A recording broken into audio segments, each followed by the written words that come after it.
All right, we're about 9 minutes late. This is the Infinite Plane Saturday. I guess this is the return of open phones. So the idea with Infinite Plane Saturday is reviewing the past week and talking about anything and taking calls on pretty much anything, obviously related to what we're always talking about. And I don't really have to put down any rules. I think we all know the guidelines here. Open phones for open minds doesn't mean that every idea is equally valid and deserving of platforming. The open mind means that we tolerate perspectives that are from outside of the closed informational system of mainstream or alternative. I would say systems, but it's a duopoly. It's actually one and the same. Yeah, if you didn't know, Trutherville is controlled opposition. Like, we were all controlled opposition at one point. To what? Well, to the mainstream. We were one side in the duopoly, aimed at each other.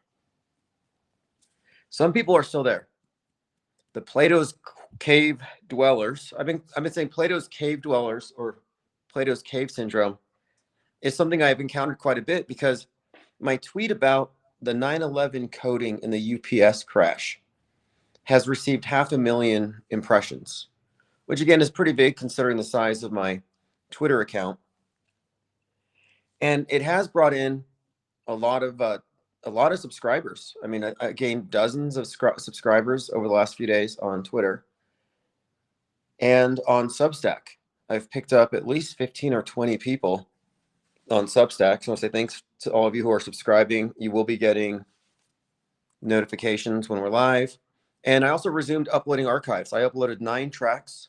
That's 11 hours and 9 minutes, mostly of me monologuing, except for a brief call with Kevin Mooring, who called to tell us about the exploding car in the Bronx that injured firefighters and how that too seemed 9/11-y. Well, throw in the grounded flights, the white powder. If you didn't know, if you didn't follow it, the day Cheney died, there was a sequence of events, and he died on 11/3, which of course is the day the One World Trade Tower opened that replaced the twins. But after he died, it just seemed like it was 9/11 all over again. Like we had a flashback collectively. And this wasn't just a subjective thing. The flashback was, in fact, concerted messaging from seemingly every possible media outlet. So, for example, we had the mayor of New York and the whole political race now being framed by the right as the return of Osama bin Laden, and terrorism suddenly becomes a hot topic again as Cheney dies, and he's considered by many to be the architect of 9/11. So it brings back this wave of 9/11 stuff. And then we saw nothing but Twin Towers exploding all over X. Even Mayor Giuliani, he's like, you guys must have forgot about this because look who you elected. And I was just thinking, this is too deliberate. Plane crashing. And the reason why we associated the plane crashing with 9/11 was I had noted that the flight number happened to match the number of casualties. And then I was like, wait a minute, this whole thing seems to be 9/11 coded. And sure enough, it went up 175 feet before it hit the building. Oh, like flight 175, the one that hit the second tower. The scene itself was very reminiscent of the Pentagon, even the profile shot. The theme all around, though, just had echoes of Dick Cheney. And then people were just pointing out the irony of a plane going down when New York City elects a Muslim mayor. And that by no means is an exhaustive list of all the correlations. It was like 9 dead, 11 injured. And the numbers have since changed, but they were flashing that number, blasting it on Drudge. So it was pretty undeniable that there were a series of coincidences that encompassed the crash, tied it into Dick Cheney, connected to 9/11, and correlated with the mayoral race. All of this came together, followed by a car exploding, injuring firemen. Somebody got sent white powder, and a whole bunch of airplanes have been grounded since. Some will say that we need to touch grass, that we're making too many connections. This is hyper dot connecting, I was told by somebody. Well, that's one way of looking at it. I'm just glad that we can meet halfway and agree that we're looking at coincidences. We can debate as to whether or not these are intentional. And the reason why most people balk at the idea that these are intentional is that they don't have a framework in terms of how they process media in which these things could all be uniformly projected, as in what I call concerted messaging. Like, how can this all be connected? And that's because the compartmentalization is a big hoax. I mean, that's how they fool these people. A lot of people have been fooled because they falsely believe that there are meaningful distinctions to be made between entertainment and news. It's part of the same bread and circuses. And then some will say, well, how is that even possible? Did you not live through 9/11 or decades of mass shootings? Did you not live through 2020? Like, have you not noticed that the media itself has been, this uniformly consistent liar? I mean, it has consistently been using psyops. We're always talking about psyops, and even people who are aware of psyops are like, that can't be real. And they say that at first. They always say it right away. Like, right away. Like, oh, how can you make that connection? It's like, do you not see subtexts in movies? I mean, this is good writing.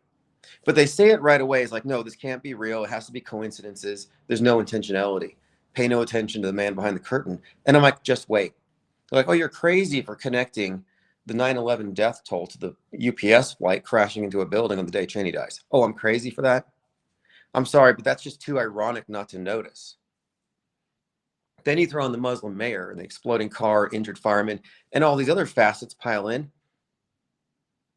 I'm like, it seems like we kind of have a point. So now here's the difference, though, because some people are like, well, this is obviously strange. And they walk away in the fog of Psywar. Like, I'm confused. I don't know what to think. I don't know how to process this. But the people who notice it and think it's intentional are crazy. But since I don't think that, I'm not crazy, even though I can't explain it.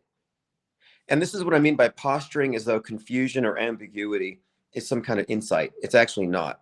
It means that you're basically admitting that you can't figure it out, that the intellect can't do it. That's why so many lean into simulation nonsense, which is essentially an appeal to the divine. Like, I can't explain it, so there must be some kind of higher power involved. Oh, by the way, I noticed a lot of people were connecting this with a 76? They're connecting this to a flight. I think it was AA flight 191, some analogous thing. Oh, and then here's something else, because we talk about hoax indicators like predictive programming or concurrent media, like the political race that somehow tie into it, the death of Cheney. So we talk about the media ecosystem. Is there this echo chamber effect? But one of our hoax indicators are there drills. Have there been drills in a vicinity for the exact same thing? And guess what we find? Yep. At the site of the crash, there was a massive drill that involved 150 casualty simulators.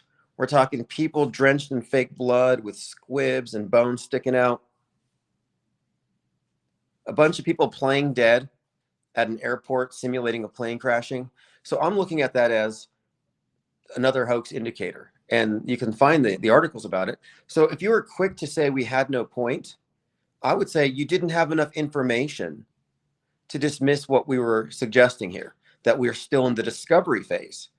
So I wouldn't jump to judge something as not plausible if you haven't looked at the facts. That's why I really argue against the use of incredulity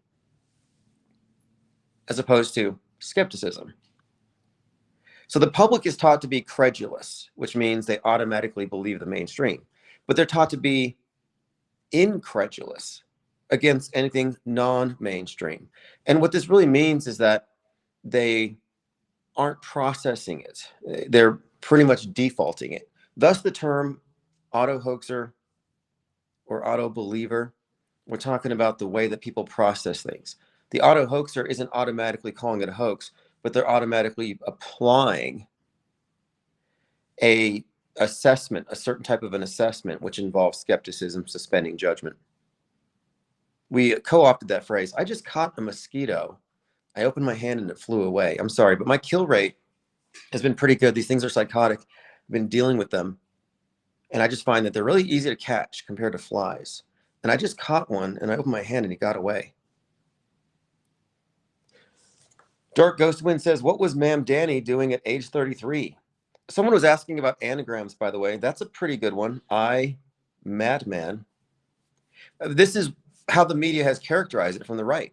They made it seem like terrorism's on the way because of this. It's just xenophobia. But anyway, we just lived through a flashback of 9/11 with the plane, Cheney, the stuff in New York. The way they recall things, it just seems really interestingly like ironic, eerily coincidental. There's some intrigue here. Even if there was no intentionality, I would still say, hey, that's amazing. How ironic, how funny. God's got a sense of humor because Dick Cheney dies and then a plane falls and hits a building as New York's taken over by ISIS. Oh, yeah, that's right. It was at the Muhammad Ali airport. And then you had Muhammad Ali, the terrorist in Dearborn, Michigan, trying to do an ISIS-style attack. So it goes deeper. We haven't really even scratched the surface, but I'm bringing up the drills. The fact that this happened following mass casualty simulations right there. I've always noted, and I said this last week, I said, have you noticed that whenever they do drills for something, it seems like that specific location is ill prepared for when it happens. Like, yeah, 33 kids just got shot and we were just doing drills. Well, your drills aren't working. And it seems like if they do something in a drill form, it's going to happen for real. I said that last week. So then we find out, yeah, they were actually doing drills at the airport for what just happened. So what was the point? Well, there's a number of ways we could go with this. I mean, none of us know for sure, but we can kind of surmise based on what we've been shown. And I think it's tied to Cheney. And I jokingly said that Cheney got a 9/11 themed Viking funeral and they incinerated his cadaver in that thing, and it was remote controlled. But considering the wider ecosystem and the election of that particular mayor, it's all scripted. I mean, we can't fall into the delusion that world stage politics are, quote, real in any sense. It's just a steam valve. It's the illusion of control, but we don't have any. We're up against an incontestable power that has hijacked the critical thinking faculties of billions when it comes to media. Like, I have nothing to say about people's expertise in any other area of their lives. But when it comes to media, that's a weak spot. It's a vulnerability that we all have been programmed. We've all been programmed with mind aids. That is a compromised mental immune system that cannot distinguish between real and fake. And it's only getting worse. Yeah, Giuliani was in the news and he was like, you guys forgot about this. The New York mayor's birthday to Donald's inauguration is 33 years. Yeah, I saw some number stuff. Yeah, Plain Dakota says, are these Bill Gates' mosquitoes? Which ones are those? Because, I mean, in 2020, I was told by some anti-pokies that the mosquitoes were going to give me the vax. I'm like, you guys are just paranoid. I'm so glad that's over. And I don't think they're bringing it back. There's so many nothing, like the nothing burger in space. What is it, 3i Atlas? Well, most of the reports, it's changing colors, it's going in different directions, it's coming towards us. That's just X engagement bait. There's nothing to really corroborate with that. Let's Go says, thinking more about the PSYOP industrial complex, I realized that entertainment and government are the same thing. Hollywood is government. All MSM and art is government. Yeah, the way I would describe it is exactly like that. That entertainment and even at religion, entertainment, religion, and news media are instruments of government. And ultimately, there's only one government. And another big part of this whole program is the triangulation. We always talk about the duopoly, the mainstream, the alt, woke left, woke right, the political horseshoe. Yeah, there's this duality here, but it's being controlled by the third party that steers them against each other. And there's a framework here that's, I think, specifically based upon the psychology of interpersonal control, as in this relationship between the media consumers and the media itself has a certain dynamic that they've put into place.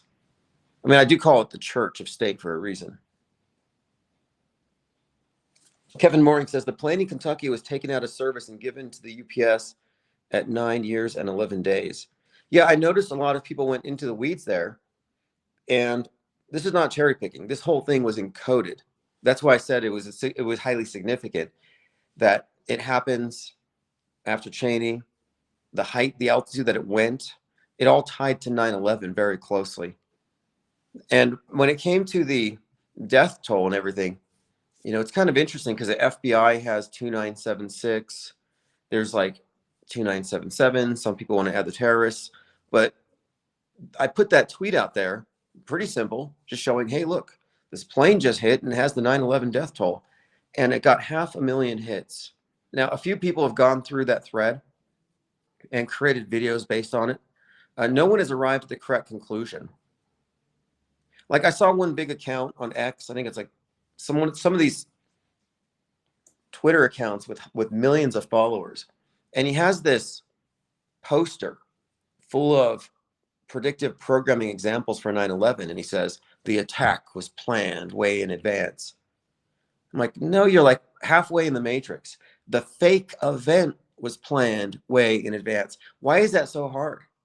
The fake event was planned in advance.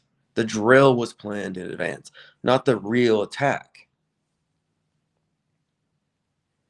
But that's what you will find. The bigger the channel, the more orthodox their opinions will be. They will be alt media, boilerplate, copy pasta, lockstep with everybody else, just red pill trutherisms.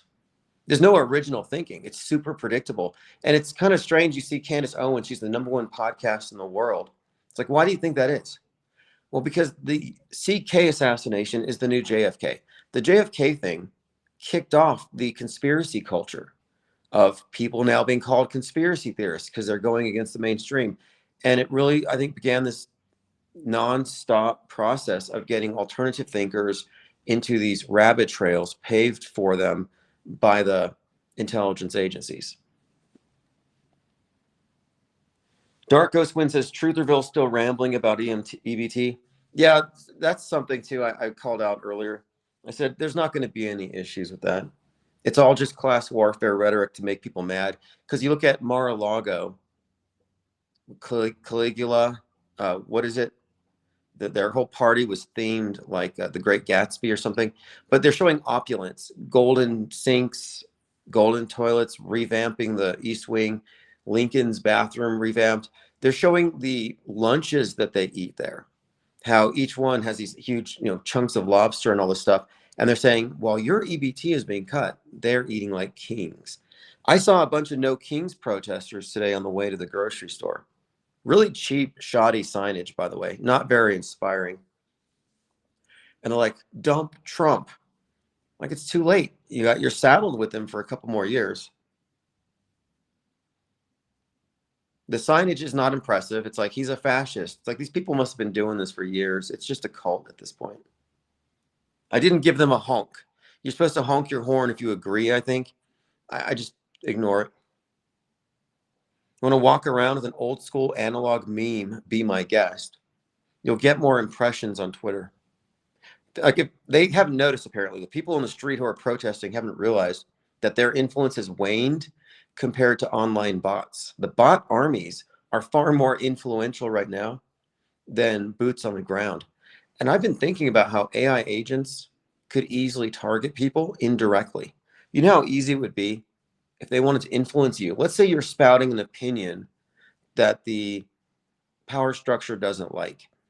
Well, one way they could go after that is not only targeting you, because you might not buy it, you might not be influenceable by them, but they might influence people in your circle. Like, imagine AI bots swarming your spouse, getting her into an opinion antagonistic to yours. I mean, I don't think we know how exploitable this thing really is. I've really been kind of thinking through, and I think we're open to something. Dark Ghost Wind says, why are there millions of Twitter posts with people with Charlie Kirk's face deep faked onto them? Oh, I haven't seen that. Kirkianity's out of hand. And there are people who are like, I've been watching Charlie Kirk for years. He's very legitimate. I'm like, you people are sheep.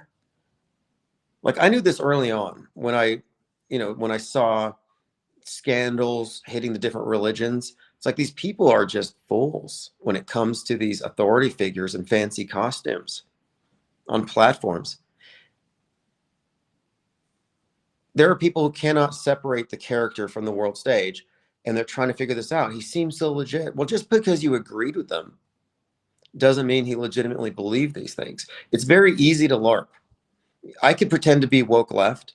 I can pretend to be woke right. I've studied these characters on the fringes enough to where I know their talking points. I used to listen to far left podcasts, and then I'd contrast them going far right. That's why I was already familiar with Candace Owens, Charlie Kirk, Nick Fuentes, and all these others, because I've been trying to really pin down what their point of views are. And if you listen to enough, you can kind of see how they're guardrailed. You can see the difference between Laura Loomer, who has been characterized as a crazy conspiracy theorist, and Candace Owens, who has also been characterized as a crazy conspiracy theorist. From an outside perspective, they might seem like the same, but they're actually not. They're diametrically opposed in something very significant. We see these various characters out there who are playing roles, but they're so good at it that people get fooled. It's like, okay, Charlie Kirk was a construct. The script for his assassination would necessarily have been produced prior to the first occurrence of the predictive programming or the commercial. You see the commercial for the future movie. I mean, these predictive programming instances are in fact tantamount to commercials. It's product placement. And what we have pointed out, and we started this with the History Benders series, and I'm going to continue this, is that if you go to a particular event and then you do a diagram and just connect, well, how many common denominators are there between each of these instances of predictive programming? And you trace those back, and the earliest instance should give you an idea of when about the thing was scripted and scheduled. So imagine 1997, there's a script for the Charlie Kirk event. They're like, yeah, in 2025, we're going to do this. I mean, that sounds like science fiction to some people, but there are a lot of people who are very much open to retroactively manipulating history, but the future manipulation of history is what really is difficult. So if you can grasp news benders, then history benders shouldn't be a stretch. But I'd like to point out that if you accept the premise, or if you observed and you've noticed that there are fake events that are passed off as real, consistently becoming part of our historic narrative, you have to admit every one of these was scheduled in advance. 2 weeks, probably longer, a couple months, years. The point of it is we're only debating how far in advance. And our research and observations have already determined with, I would say it would necessarily be true that many of these events are decades in the planning, specifically 9/11. But this Charlie Kirk thing's no different. So what if Newsbenders isn't just 5 years in advance, but it's 33 years in advance or something? Like, that's not difficult to make the case for when you look at this model appropriately, which is the world stage as a construct, just like history is a construct, but the world stage is the now as accepted by the consensus and as broadcast back to us. And again, when we look at it from an outsider perspective, knowing that the entire infrastructure of it has been distorted by systemic fakery for a long time. Kevin Mooring says, Candace being promoted by CIA money.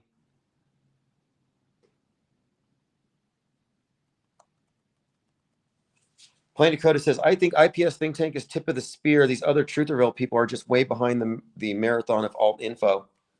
Yeah, that's absolutely true. And we might as well accept it. So what we have brought to the table here is we've taken these conversations that have been going in circles for years, and we investigated them, we tested them, and we ruled out a lot of things. We realized the alternative thinkers, the so-called truthers, have been given a bad operating system, real or false flag, which is a variant of real. And the red pills have always existed within the political horseshoe as a subset of what is termed the woke right, the J pill. It's a mirror of woke left. But the red pills have always just been euphemisms that were going to point you back to the same scapegoat anyway, the same premise, the same recycled stuff. So a lot of people are still chasing a whodunit, or they still think that they're the vanguard of the resistance, that they're fighting the info war. Like if you're fighting the info war, you're part of the problem. You should be a conscientious objector. But yes, most of them are far behind. And I'm not trying to build bridges. I'm not trying to wake people up. I'm like, let's go wake them up. It's like, no. What we need to do is take note of these intransigent death clingers, guardrail clingers, fence squatters, because we want the division between Trutherville alternative media and the off-world stage perspective to be very pronounced. We're creating this third branch of media we already have. That's what this think tank is. But as we metastasize it, we want to maintain market distinction. We want this to be the alternative to the controlled opposition alternative. And we have to be very adamant about the distinctions so that we can effectively call out the controlled opposition propaganda mules, dupes, and agents for what they are. And if that's not what they are, they have every opportunity to get off that guardrail. If you're still stuck behind, they kill people in psyops, and I'm scared of chemtrails, you're going to stand out to us as this moves forward. And if you want to cling to that as though it's some kind of foundational tenet of your faith, go for it. It's important to be able to recognize when you're wrong, but also when you're right, because we are correct about these things, but we're marginalized, we're a minority, we're not even acknowledged. And a lot of people will say, well, a lot of people aren't comfortable going against the grain. Like that meme where it has some guy looking at a mob and he's like, you're all wrong. Well, that's kind of us right now in a way in terms of numbers, but we can't be intimidated by that. And this thing with Charlie Kirk and the subsequent conjecture over the cause of death and a lot of people arriving at the squib conclusion is very heartening, because it shows that there's a lot more of us than I thought. They just haven't been consolidated. They're still following Candace Owens. They're still eating those breadcrumbs. They're still occasionally taking red pills. And so what happens is they fall into the default pattern of thinking, if the truth comes out, it's going to come over here. It's like, no, the rabbit trails will never lead you off world stage. What's up, Mick Dirty Work? Says 55 in the chat and 9 thumbs up. Oh, by the way, we're on D Live. We're on Twitter and YouTube. We've only been live for 27 minutes. The numbers will pick up. I see it's gone up to 61. I just downloaded OBS. I have a desktop computer that seems to be perfectly available for me to run a 24/7. It won't be super elaborate because the internet connection is not all that great. But what I will do is run 24/7 of the last 12 hours of audio feeds, which will be containing a lot of phone calls. We'll take calls tonight if you want to call in. The numbers on the screen. And these will be played in the background with open chat and a Discord link. And so that's kind of what we're doing here, is we want to bring in people who have our perspective. And point of view is everything. If your point of view mirrors that of Wikipedia or ChatGPT, you're gonna sink. You see, this is the sea of irrelevance, and red pills will sink you down to the bottom. Taking sides on any of these issues, if you're anti on any issue, you're still encumbered by the world stage model and all of its presuppositions and the lies that it's built upon. Plain Dakota says, Tim, I think in the future when you get your studio back up, you should watch Candace Owens clips and criticize and react to them. That's what people like. Oh, okay. That's not a bad idea. I should start doing that now. I'll put that on my whiteboard here.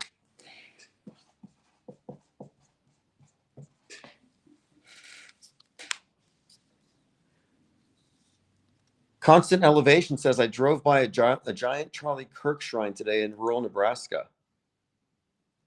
Eddie F says, now what? We figured out our reality is scripted. Well, the thing is, okay, a lot of people know there's fake events, but it's an oversimplification to say, I know reality is scripted. Like, that's an easy thing to say, but can you back it up? Can you prove it? Are you ready to, can you actually make the case? Like, by pointing out facts and the infrastructure of fakery? Or does it just come off as an opinion, like a crazy uncle over Thanksgiving dinner opinion? Like everything's a script. Like that's a position that I'd refer to as low information disbelief, where you just don't believe the mainstream.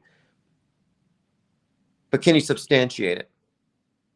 Eddie F says, are we just going to continue dissecting the news? Why continue if we know it's scripted?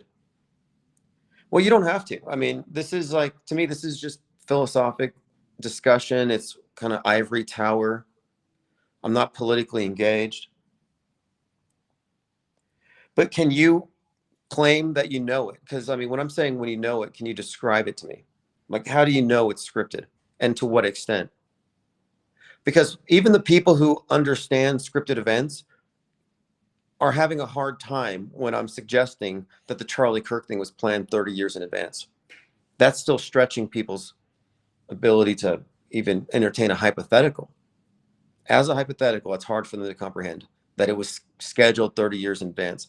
And a lot of people haven't let go of the notion that he necessarily would have died. They're still chasing that particular red herring. But if you can't prove it, then you can't claim that you know it. You can only say that you believe it. And this isn't a place for believers or disbelievers, mere disbelievers. It has to be like some information to back it up. Like, why don't you believe it? What is your basis for claiming that these events are scripted in advance? And again, if you can't demonstrate it, it doesn't matter. It's not an echo chamber. We're presenting a model that's open for criticism and it's falsifiable. You can debunk it if you can. Not only that, maybe you haven't thought it through 15 or 20 steps ahead, but you kind of should. Because if fake, then what? Turn off the TV? No. If fake, you should be able to, in a way, you should be able to unravel the entire world stage model just based on that one fact. Like, so if Charlie Kirk's neck was squibbed, well, then you can list the people who were involved. Then you can rule in who would necessarily be involved within law enforcement, within government. I mean, obviously Trump, J.D. Vance, Erica Kirk, TPUSA. So you start looking at who would have to know and at one level. And what you unravel here is that this entire thing is not what people think. But you have to provide a roadmap. Calling stuff fake is not good enough. Anybody can say, oh, that's fake. People have been doing it for years. Eddie F says, why do we need to prove it to people? We don't. I'm not trying to wake anybody up. This is for our own information. And also, I don't know everything. If you do, then good for you. You know, go fishing or something. I'm still trying to figure this out. You know, we're the ones who 2 years ago figured out concurrent programming, coined the phrase. We're the ones who really developed this thinking along the lines of news benders and recognizing how history bending works. And from this, we've recognized the ongoing concurrence between mainstream promoted entertainment, Hollywood type stuff with the fake events and the purpose thereof. So we're not just saying it's fake, stating the obvious. That's not what we're doing here. But if you have questions about why you're doing this, you're probably in the wrong place. If you're not guided by curiosity, if you're not intrigued by what we're finding, you realize this is the first time that anybody has ever come across a real conspiracy that wasn't planted by intel to mislead you, that this is the only real provable conspiracy. And it's ongoing and it's successful. And it reveals that the government is global in scale. Whatever you think of that word. It's monolithic. It is a de facto one world religion. And everybody you know is under a mass delusion. And you're like, what do we do with this? Why are you doing this? Why do you care? It's like, I'm sorry, but I haven't been rendered apathetic. People say, oh, it's fake. Don't give it your loosh. It's like, no, it can have all of it, because when I see something like that, I want to understand it. So whatever, I mean, to each their own. If you don't see the value in understanding your world and worldview and why it matters, that's on you. But another point to consider here is that your worldview was conditioned into you. Like the parameters that you have internalized were designed and conditioned into you to make you programmable by the model itself. So the world stage model is like the Truman Show. Well, Truman was indoctrinated to be a fool. He wasn't taught about boundaries, about fake boundaries, about the fake city he was in, about lying people around him. He wasn't informed. He was conformed. And so knowing it's fake is only part of it. You have to understand the model and then separate from it and then recognize, well, what did they do to your mind to make you accept it? And you have to undo that damage. What logical fallacies get a pass? What are the vulnerabilities in your mental immune system? Have you really cured yourself of mind aids? Let's Go says, Eddie, this channel is a refuge in a sea of nonsense, and the mass believers help me stay calm when everything points to chaos. Well, this is the only think tank with this very specific point of view. And point of view is everything.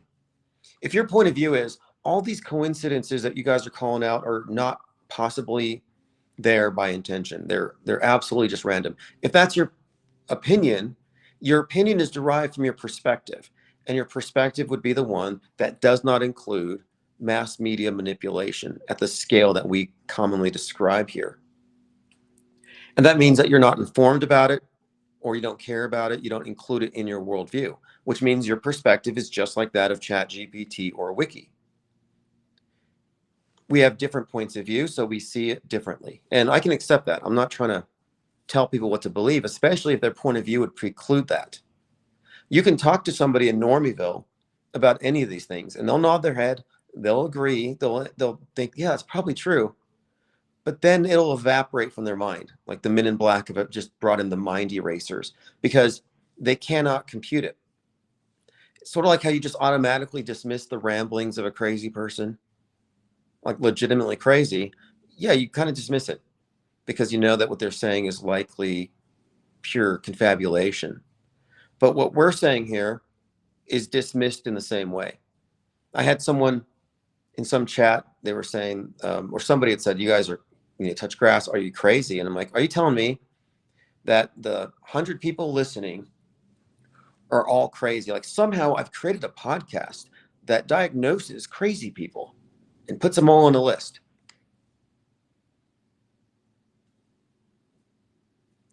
We're not arriving at our conclusions by anything other than examining what's been presented and making observations. And when I say this is a testable model, I can cite many examples. Sometimes it's kind of tongue in cheek. I'm like, I'm going to go watch this movie and see what's going to happen on the world stage next week. So I go watch a movie and I see the trailer for Sinners. And I'm like, looks like we're going to have a bunch of race war psyops. And what do we have?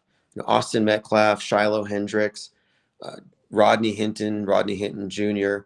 Then you had the subway killing, which incited the same stuff. You had Raja Jackson and Psycho Stu beating him in the ring. So you see all these things piling up very quickly following the movie that sets the stage. Reoccurring theme. We had Mountainhead, starring this Elon Musk-esque character whose generative AI plunges the world into chaos. And next thing you know, LA's on fire. Then you got the 1,500 No Kings protests.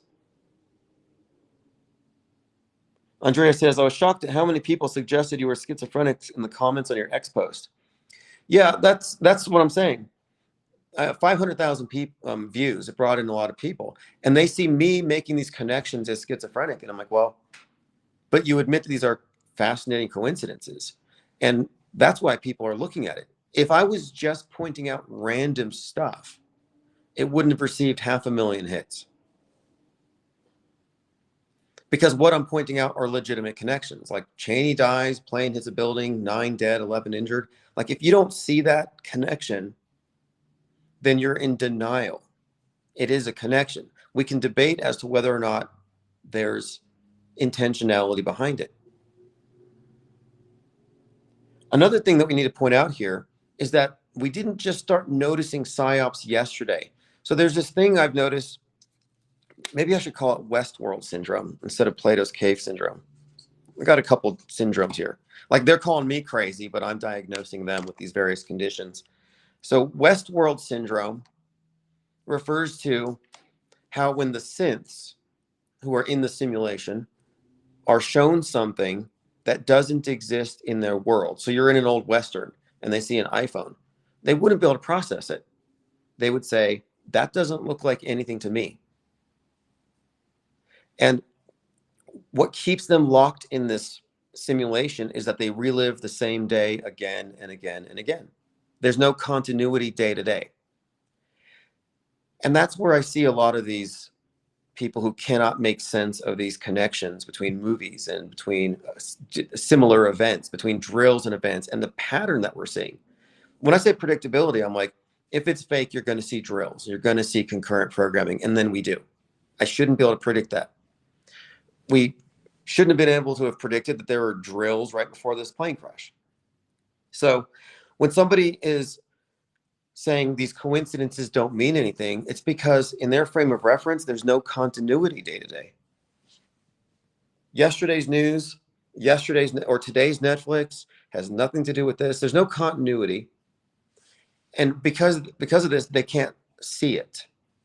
For me, there's continuity. The same production company that faked Trump's ear wound, faked Butler's ear wound, faked 9/11, faked 2020, fakes terror attacks, and whatever else. The PSYOP entertainment complex. It's the term I use. The PSYOP entertainment complex. Forget military industrial complex. The PSYOP entertainment complex has been producing content for the masses for a long time. That's what's behind the bread and circuses. So the bread and circuses didn't just start last week. So when I point out something and I'm describing these coincidences as intentional, well, I'm doing so with a bit of a understanding about how routine this actually is. Like, look at 9/11. Was not 9/11 super encoded with numerology, with symbols, with archetypes? I mean, is this not the case with nearly every movie, every PSYOP? Like, there's this reoccurring pattern. And so for this plane crash to have the Cheney connected to it and to have also all sorts of 9/11 stuff, it's like, why wouldn't you expect it? 9/11 was one of the most predicted and concurrently mirrored events of all time. Like, while it was happening, it was in the movies in various forms. Leading up to it for decades, it was in the movies, it was in the books, it was in pretty much everything. So when somebody says it doesn't look like anything to me, it's like, okay, I understand. Because from your perspective, there's no mechanism by which all these things could be connected. Because to you, media, entertainment, and politics are all separate. These are all compartments. And governments are real. And the news agencies are just out there with cameras recording events and then telling us about it. They don't recognize that the media is actually producing, like a reality TV show, these events. Armin Ross says they treat Netflix as organically occurring fiction, so they don't link it to the news. And if they do, they can't imagine humans writing it, so they jump into the simulation. Yeah, I see that a lot. And again, appeal to simulation is just intellectual laziness at this point. But he makes a really good point here. They think that Netflix is organic. I mean, I'm not the only one who's noticed that Netflix's co-founder, original CEO, is the nephew of Edward Bernays. You know, propaganda. This guy wrote about influencing the masses in mass, like an instruction manual for it. Like it was nothing. Like he talked about the invisible government that we'll never see, and also related to Sigmund Freud. So they know how to tap into your subconscious. They know what drives you. They know how to manipulate us as a mass organism. And you see Netflix, though. Netflix has been, it's not just us either. Netflix has been widely acknowledged every single time it mirrors an event. So one night we're talking about the crown jewels being stolen, me and fakeologists. And like, it's probably fake. I don't know. I need more information. I have to look for the hallmarks of hoaxery. Well, within 24 hours, we find out, oh, it happens during the No Kings protest. Then we find out, oh, by the way, according to Inside Edition and basically every news agency, Netflix did it again. The show Lupin had a jewelry thief breaking into the Louvre and stealing the necklace of Marie Antoinette, significantly because, well, I would say it's significant because the fact her head was cut off. Another No Kings protest. Then you've got Leave the World Behind, widely acknowledged for predicting a lot of the stuff we saw with Boeing, with Tesla, and other things. Widely acknowledged by the media as predicting stuff, as they tell us there's no such thing as predictive programming. But that was produced by the Obamas, which to me just tells me that they got into the predictive programming business, concurrent programming business. So what does this really mean? Well, because for those who say it couldn't be done by humans, it actually could be. Because what we're talking about is the script for the fake event. Like, okay, we're going to put this into the history books, and it's going to be played out in this many years. We'll just say 10 years. So now this script is classified top secret. Nobody gets to see it except for the top directors and the intermediaries who are going to feed this content to their platformed artists and podcasters. So we need you to talk about this and add these specific elements. And we have a great example with Snake Eyes, because with Snake Eyes, you have certain elements that are repeated in every one of the other examples of content that foreshadowed the real event or happened at the same time. Like, I'm still getting retweets on my Substack post about the Tempest, how in the show The Tempest, the widow takes over the young Republicans, fake cries on stage, and gets called out for possibly being behind her husband's death and simulating grief, faking her grief. I'm like, that's exactly what happened to Erica Kirk. Like, that show has been tracking. It foreshadowed. I mean, I talked about what was going to happen with Erica Kirk before it happened based on the widow character in The Tempest. Now, I did this knowing this is just the model. This is how it works. Now, we're not saying we watch Netflix and predict the future. No, what we're watching isn't Netflix. We're watching the people who watch Netflix. We're watching the demographics who are targeted with the messaging that will correspond to the psyops that will be targeting them as well. I'm not watching the news, watching Netflix to read the future. I'm watching to see what propaganda messaging is being blasted, what the people are being prepared to believe, what they're being made suggestible for. Leo the Squib says, people assume you're crazy because they don't know or acknowledge pre-programming. If they did, they'd be less incredulous. I don't even approach it because we're looking at a religious paradigm. Mainstream media is a fictional universe. So religions have their fake stories, their pseudo-histories. Well, what do you think our history is? It's not objective. It's a construct. It's not just retconned and retroactively altered and tampered with, but it is deliberately and proactively created by a media monopoly. Our history is a collectively agreed upon delusion, and it's being performed for us, and we're internalizing it, and it's creating this consensus worldview. It's just like a religion.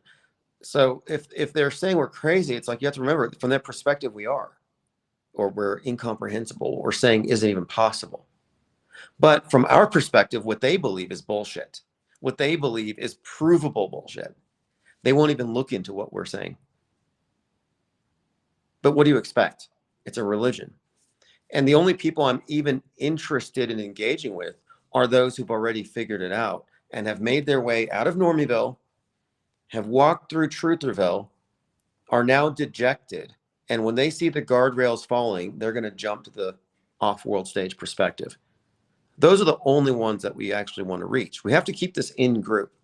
It's not outreach. We're not trying to wake people up. We're trying to consolidate and, if anything, exacerbate the chasm, the schism, make the distinction clearer, burn the bridges. I have no interest in being condescended to by somebody who can look at all these coincidences and say, that doesn't look like anything to me.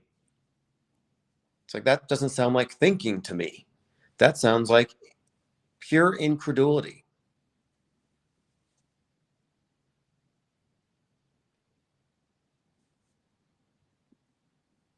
Leo the Squib says, should we be doing a better job of platforming the pre-programming to our neighbors?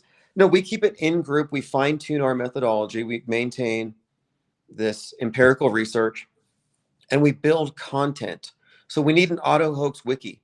Any kind of content that we build has to stem from this point of view, because our point of view is fundamentally different from the mainstream point of view and the alternative point of view.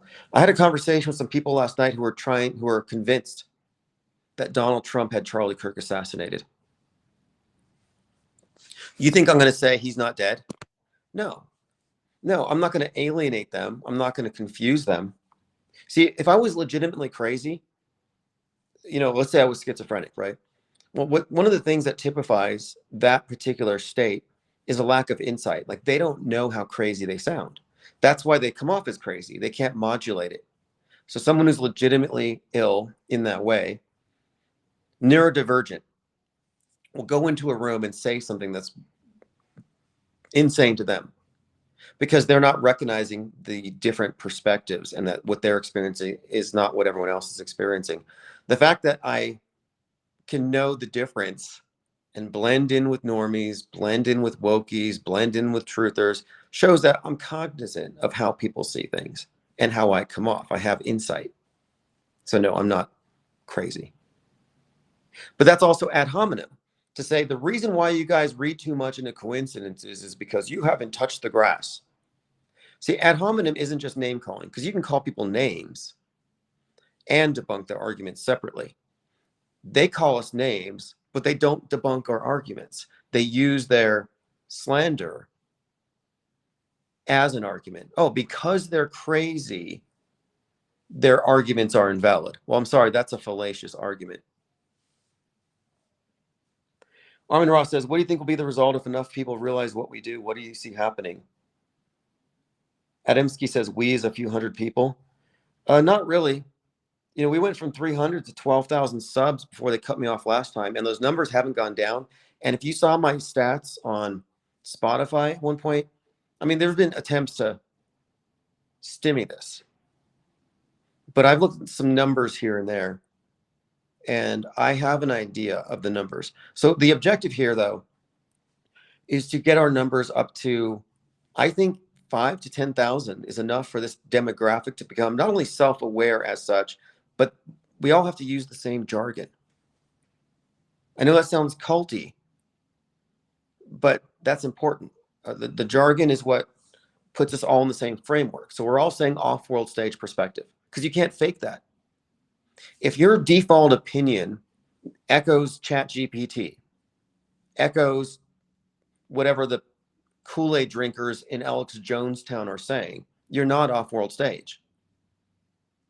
If you're still triggered by the news, or you can't tell real from fake, or you're ambiguous, or you're squatting on a guardrail, or you admit that you're confused and you don't know real from fake, yeah, you're on the world stage. You're in the land of confusion. They got you. You're a mind war casualty. Off-world stage isn't something that can be faked, and we need enough people here. And then what will happen is we'll see the acceleration of content creation. Content creators in this third branch will be platformed. There'll be, there aren't enough content creators with this perspective, but there are many who are adjacent. But we don't want adjacent. We don't want somebody who's 95% on board with off-world stage, but they're also fighting the system when it comes to chemtrails or whatever issue. If they're anti anything, they're corrupted. And you can be you can be a non-participant, but if you take the anti position, you're controlled opposition. And if that sounds harsh, well, really ask yourself, what's more important? Fighting a controlled opposition fight with legions of brainwashees, taking breadcrumbs from intel agencies who think you're dumb, or unmasking the only conspiracy that's demonstrably true and ongoing? Adamski says it does sound culty. No, it actually doesn't. It's a culture. We're fomenting a culture of disbelief. But it sounds culty because it's small. But you have to remember, mainstream is a cult. You're taking your beliefs secondhand through a secular priesthood. You're taking a worldview that has been provably corrupted, bent, distorted. You're in a closed informational system. Definitionally, it's a fictional universe. You're following your new Bible, the New Testament. Like, you're in the cult. If you're a mainstreamer or alternative, you've got programmed fears, triggers, God constructs that do not actually exist, hyperstitions. You exist in hyper reality. We're the only objectivists out here. This is an anti-cult. But you can take the structure of a cult and understand the purpose of it. We have to have points of agreement. We don't want to open the doors to people who fundamentally disagree or who are advocating for mainstream media.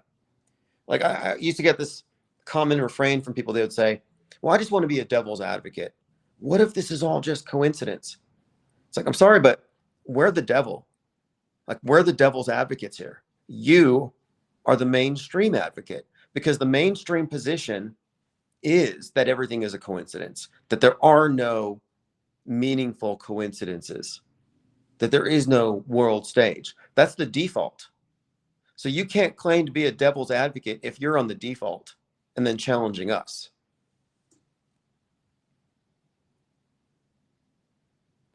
Lesko says, the best part of the raft is that we're non-activists. This is a philosophical endeavor. No cortisol-raising activism necessary.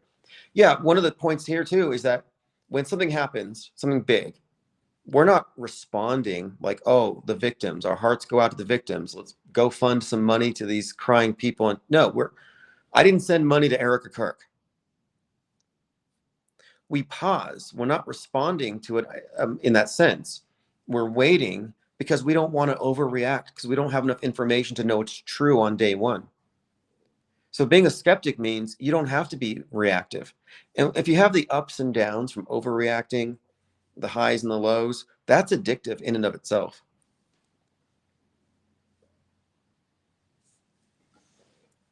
No one who can be triggered emotionally to think horrible thoughts by the black screen on the TV about innocent people can claim to be sane compared to us. I mean, I know a lot of people who are like pretty much pro political violence.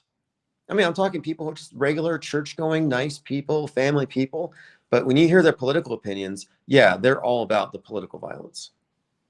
They're all about, oh, Butler, he missed. Like, I know people like that. I'm talking religious people, good people, better than me, like good, virtuous people, but they harbor evil thoughts because of the black box told them.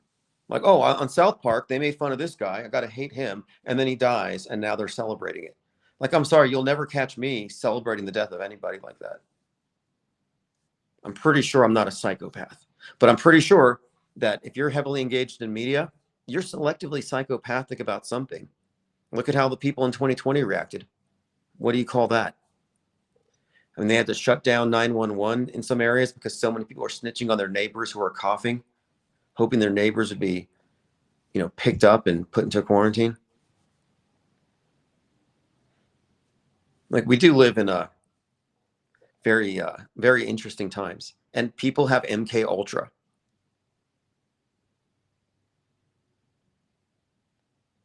And I used to get lambasted by certain red pill types, the kind of the shrill red pill wokes, and they'd be like, oh, you guys just think it's about movies and fakery, but it's gonna go kinetic. And the troops are gonna come and put their boots on your face.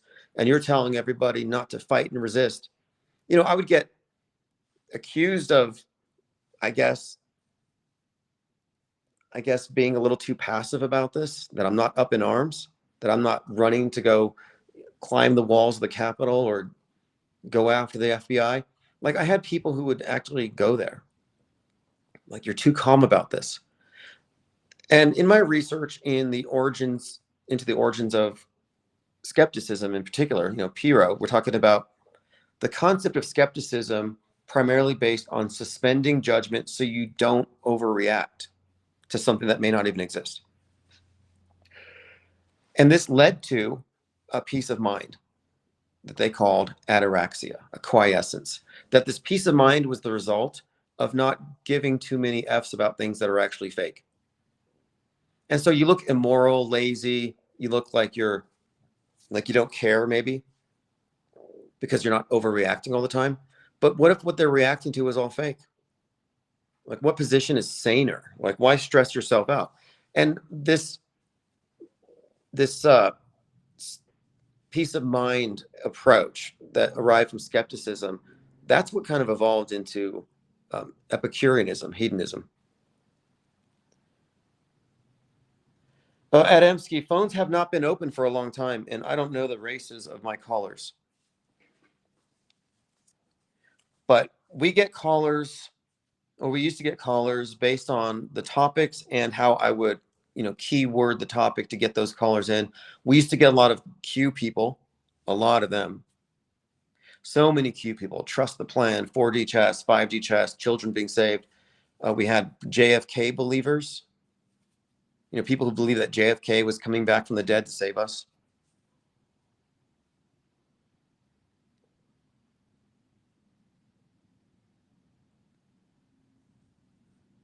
All right, continuing here. So we were talking about Plato's cave dwellers, which are the people who reject those who come back into the cave and tell them what they saw. Like, no, their world is only what's in the cave. So if you're a Plato's cave dweller, we're referring to your point of view is not inclusive of anything that has not been projected on the wall for you. Westworld syndrome refers to the inability to process anything that didn't arrive through the black monolith, through your worldview provider, and therefore you don't process it. You can just dismiss it. The worldview is a consensus agreement. And what we're doing is we're breaking with consensus.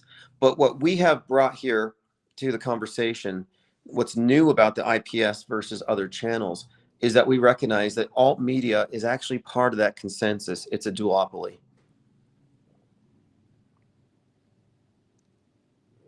Yeah, JFK must have died at some point.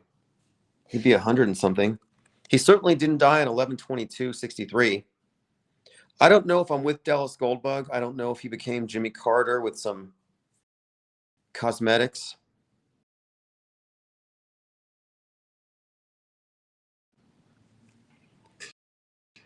Infinite Plane Radio. Yeah, go ahead and mute your speaker, but yeah.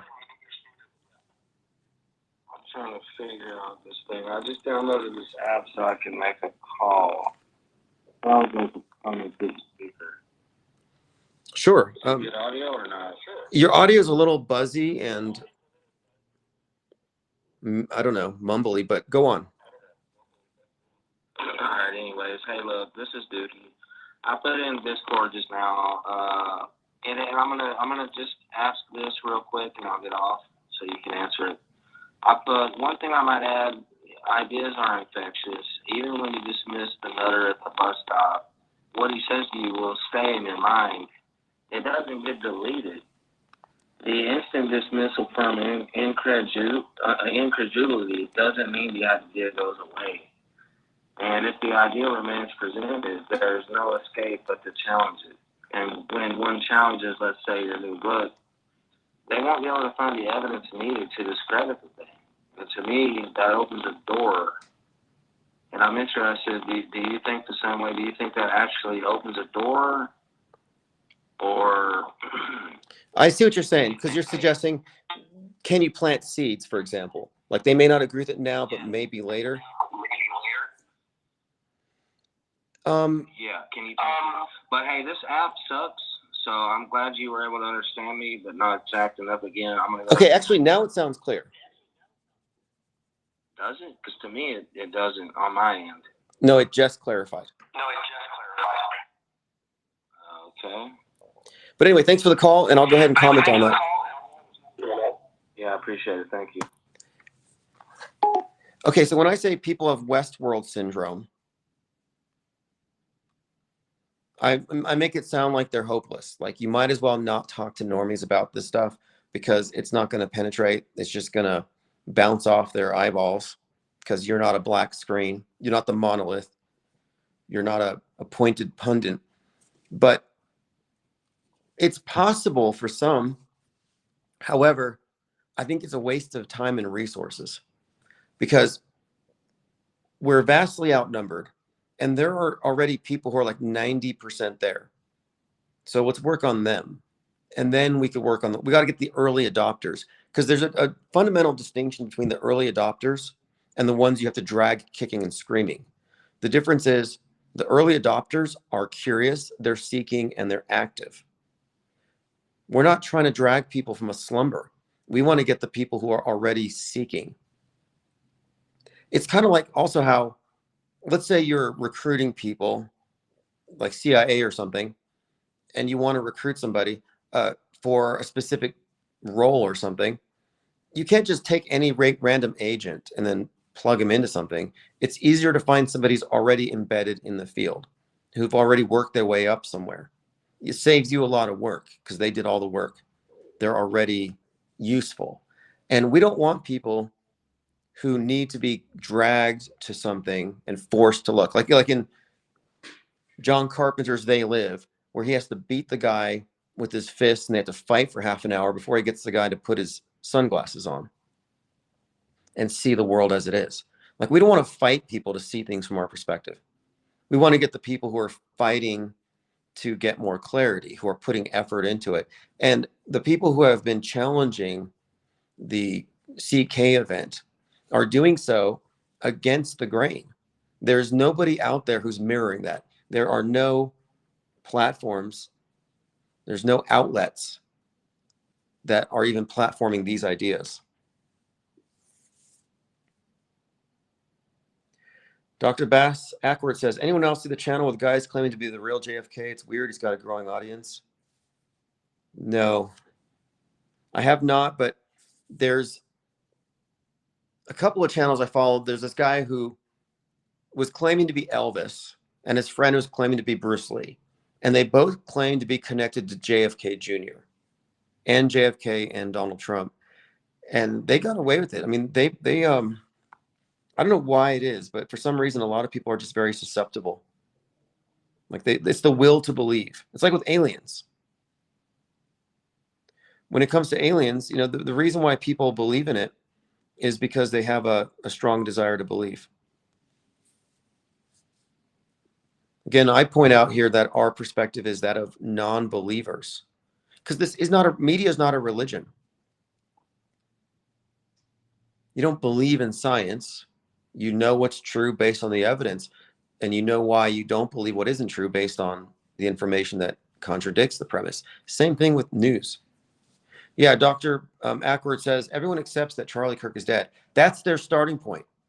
So they've taken a what is it into a whodunit. That's why Candace Owens is the #1 podcaster. She's not the #1 podcaster because she's the best researcher or she has the best intel. She's the #1 podcaster because she's platformed to be the loudest voice contradicting the mainstream. Armin says, ironic how the world stage doesn't hurt anyone because they can convince people to hurt themselves and their neighbors. Those who are most worried about them are the ones spreading the most hurt. Yes. That's why I suggest the only position that's worth taking is conscientious objector. Because even if you really feel strongly about any of the issues presented, do you really want to align yourself with people who are significantly plugged into this thing? Like, every position is part of a cluster. You can't just take a belief out of context and just make that your sole issue, because these are part of clusters. And I can demonstrate this, but none of these things are neutral, and they always put you in boxes. There's a reason why every conspiracy theory gets you branded by the mainstream as anti-Semite. Like, most conspiracy theorists aren't. They would never make that association, but that's because they don't know that they're in a subset of that worldview, but they've been given euphemistically described conspiracy villains like bankers or reptilians or the deep state. But these are always just ways of leading you to this predetermined conclusion.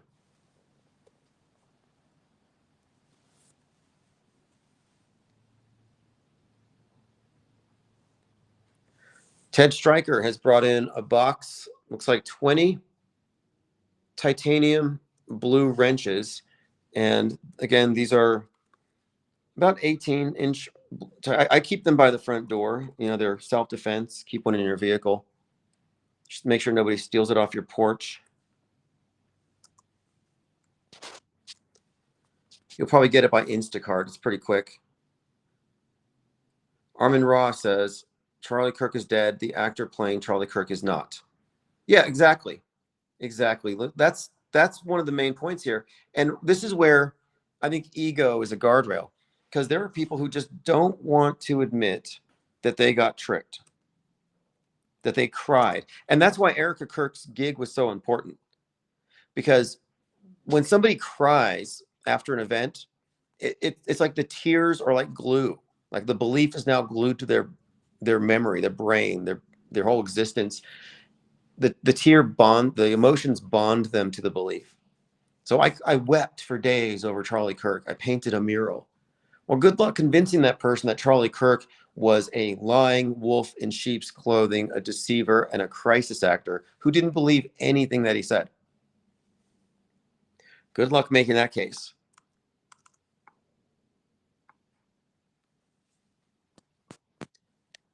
Vanden, say what? Lasers go pew pew. Watching Mama. I see Gematria 49. Max Carter, Haystack Sniper. Dominic Spiato. K Swan. Brandon Q. Just give me 5 minutes. Have all received the blue wrench. RJ, Michelle K. Mimsy Schwimsy. Splatter, Friendly Ghost. Emmy Lou Adamski. Space Chimps, They Lie We See. You've all received the coveted blue wrenches.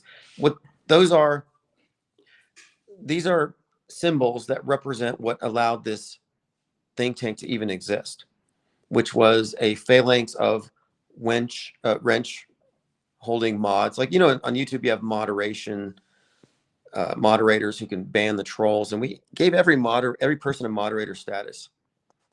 There used to be a lot more trolls. Honestly, it used to be crazy. It used to be the point where you could hardly even maintain a conversation without floods of trolls coming in.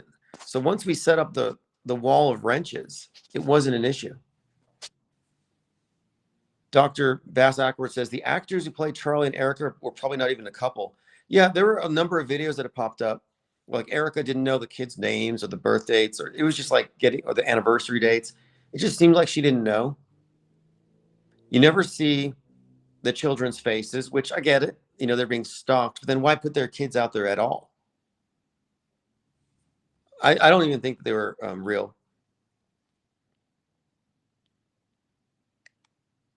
It's a soap opera. It's a soap opera. Dick Lens Flare transitions. Nixon says, have you seen the 2 minutes just before they announced Charlie Kirk on Joe Rogan and Charlie Sheen on 910? They foreshadowed the event with metaphors. Yeah, that's great. I'm glad you brought that up. So on 910, when Charlie's on his America comeback tour, Charlie Sheen is on his comeback tour. He releases Charlie on 910 on Netflix. He goes on the top podcast. Again, it does not count as predictive programming if it's not platformed mainstream. Like if you wrote a blog and it had some coincidental connection to a future event, you cannot consider that evidence of media foreshadowing because you're not media. But Joe Rogan is.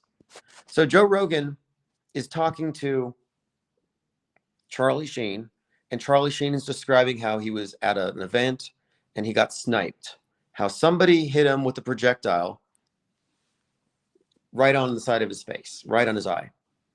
And Joe Rogan's like, that was a great shot. So they're talking about this. Then they talk about JFK. They talk about Lee Harvey Oswald. They talked about how conspiracy theorists became a thing after JFK, and the term conspiracy theory was planted by the intel to make people who question the news look crazy. So they're talking about JFK throughout the duration of this podcast and describing getting sniped. Joe Rogan's wearing a shirt with a little arrowhead on it. And as they're going through these various, again, like foreshadowings of the event, then they interrupt and like, oh, Charlie Kirk just got shot.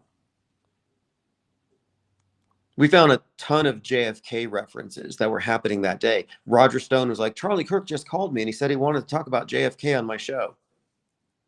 Like, really? Then you've got the comparisons between Erica Kirk wanting to see Charlie's body and Jackie Kennedy showing up at the swearing in of LBJ in a bloody dress because she wanted people to see what was done. They do these comparisons.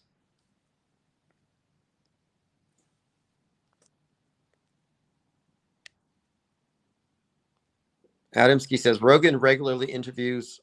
Or not, yeah, the people he interviews are there to deliver propaganda messaging. So people will say, well, is that a coincidence? Well, no.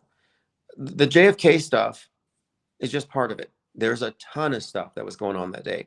The forced memeing of Charlie out there. And then you have the baseball player, Alejandro Kirk, described as a pain in the neck.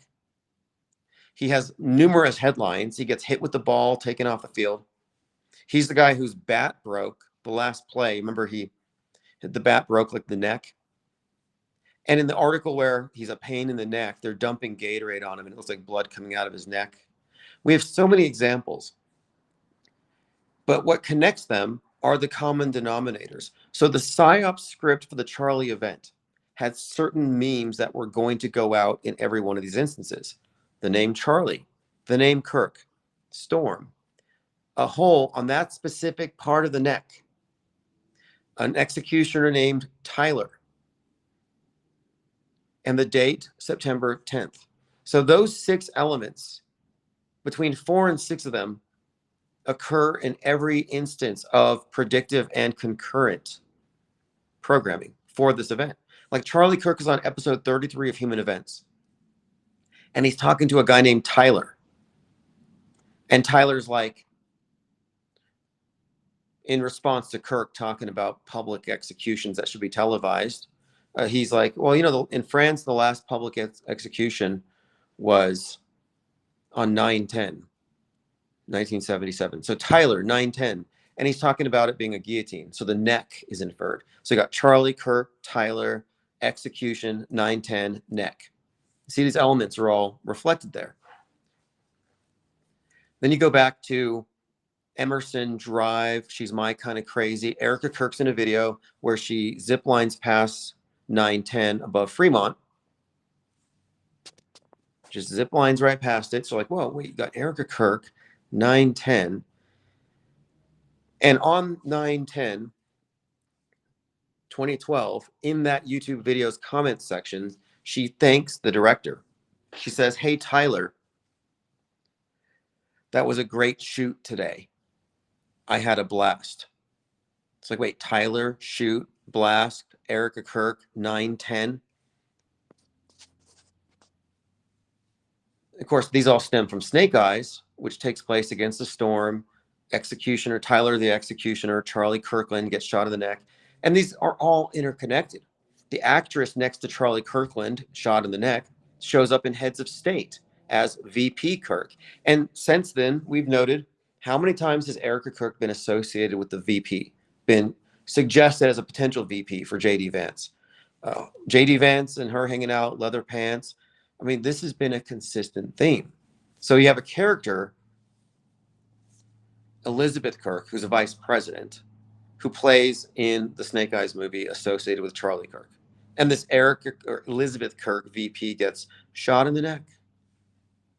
Again, it's a 2025. I mean, we have tons of examples of this, but my point here is that you have all these examples of this type of content, whether it's in the baseball game or it's happening in the movies or it's happening in the podcasts, Joe Rogan or Human Events. So you see these messages showing up in these different contexts. And now how is this possible? Well, that top secret classified PSYOP script is disseminated to these various propaganda conduits. It's actually not that complicated. If you were a propagandist and you had carte blanche, you're just like, any production studio, any artist, any musician you go to will take our money, our black budget money, and they will put these props, they'll put these elements into their content. That's not hard to do.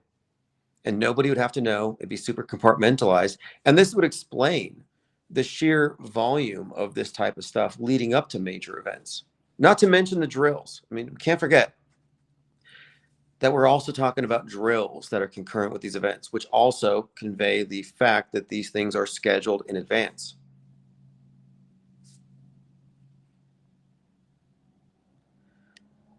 Armin Ross says someone with a good AI should do a clip of the seance where Candace Owens is talking with Charlie Kirk's spirit from beyond. Yeah, that ought to be an animated episode of South Pole. That actually sounds good. So this is another reason why Candace can never say he was squibbed, because she talked to his ghost. So how did Candace Owens talk to his ghost if he's not dead? Jamarian May says, Tim, you must watch the new television series called Pluribus, the same writer and creator as Breaking Bad, centered around a hive mind takeover of the world. Adamski says, where's the recent image of Dylan Roof with his bangs being kept tidy? I think Dylan Roof came back as the parlor shooter. Do you remember the parlor shooter? Was that in Atlanta? And I don't think it was a coincidence. This is back in 2020, leading up to 2021. You had this xenophobe, racist archetype shooter who was going to massage parlors and killing immigrant massage. Let me turn my internet connection back on. Massage therapists. So they called him the parlor shooter. And many people noticed that he looked like an appropriately aged Dylan Roof. Oh, yeah, that was Robert Long. 8 deaths, 1 injured. Anti-Asian racism. It was the 2021 spa shooters, but they called him a parlor shooter. And at the time, I was like, this is interesting, because they were trying to say that Parler, the app, the Twitter competitor that the right wing was using to organize J6, was a threat to public safety. It was going to foment terrorism. So there was this anti-Parler sentiment. And then Jeff Bezos, they pulled the servers. They just tanked it. In fact, Candace Owens' husband was the CEO of Parler. But at the time that Parler was under attack by the media, you had the racist Parler shooter in the news. And I was like, that can't be a coincidence. But yeah, if you look at Robert Long, it looks like Dylan Roof with a slightly fashy haircut. So he combed his bangs over. I don't know if it's the same guy. They look the same. But honestly, a lot of these shooters look the same to me. Okay, phones are back open. I realized my internet connection had gone down on that device. I'm looking at the photography from it. Gold Spa. Aromatherapy Spa. Yeah, I see the Dylan Roof in them, but it doesn't add or subtract to our general picture here. And in the future, it won't even matter if they're recycling crisis actors. Like, that's not one of our strong points. We don't need to make it necessarily, because they're going to replace them all with AI. We're going to continue with our history-bending deconstructions. I want to talk about the Red Witch archetype and the mass shooting archetypes and how they transitioned from bowl-cut neo-Nazi white kids with guns to these Reddit radicalized leftist ideologues who write their manifestos on bullets. I mean, Luigi did it. And then you got Tyler Robinson. But there are some fascinating connections between the Tyler Robinson character, how he's been characterized, the motivations for his shooting, and the Annunciation shooter, which connects to the movie Weapons, which all connects to the ironic way that Kirk was shot after the question about weapons. And by the way, his final question that Charlie was asked by a guy who was on video rehearsing his response to the shooting in advance. I don't know if you saw that. Donna Southard says, AI sports could easily be played. Yeah, imagine that. Like an entire league. You could just fabricate a league. You know, I had made this point a few years ago, and we could do it. But I was like, let's start our own space agency. Like, who's going to call it fake? Because the people who automatically shut off critical thinking when they see a rocket will think it's real.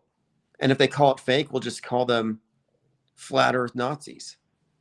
What are you, a flat earther? Of course it's real. And then once we get our rockets into space, we'll have all kinds of CubeSats. I even thought about this cost-wise. I think a CubeSat's like $40K.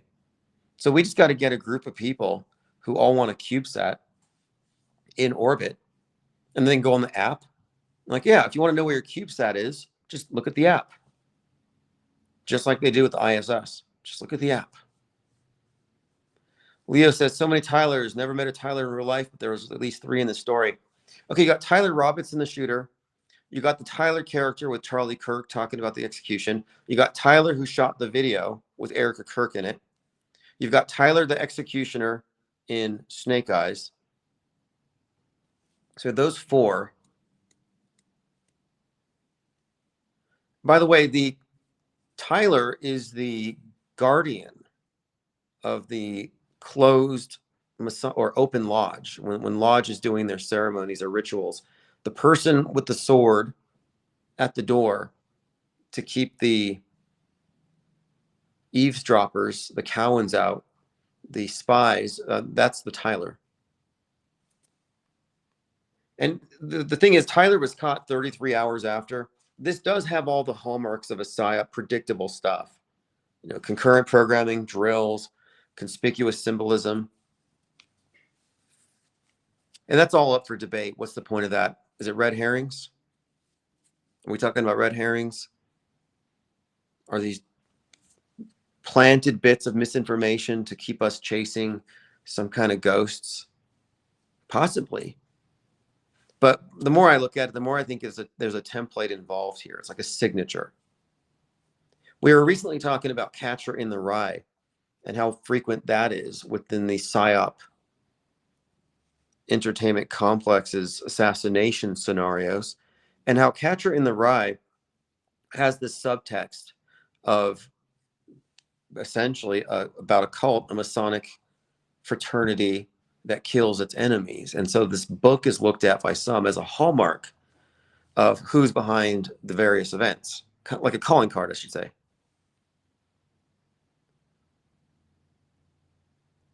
But yeah, Tyler Robinson does have connections to Robin Westman from the Annunciation shooting, which has connections to the movie 217. And this is a reoccurring theme. There were also drills conducted at Utah before.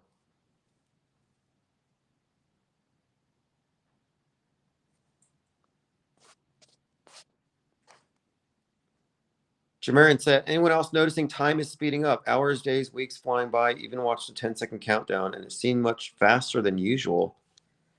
Much less light in the world. Well, the days are noticeably shorter as we're getting closer to the solstice. I mean, it's definitely the case that there's less light.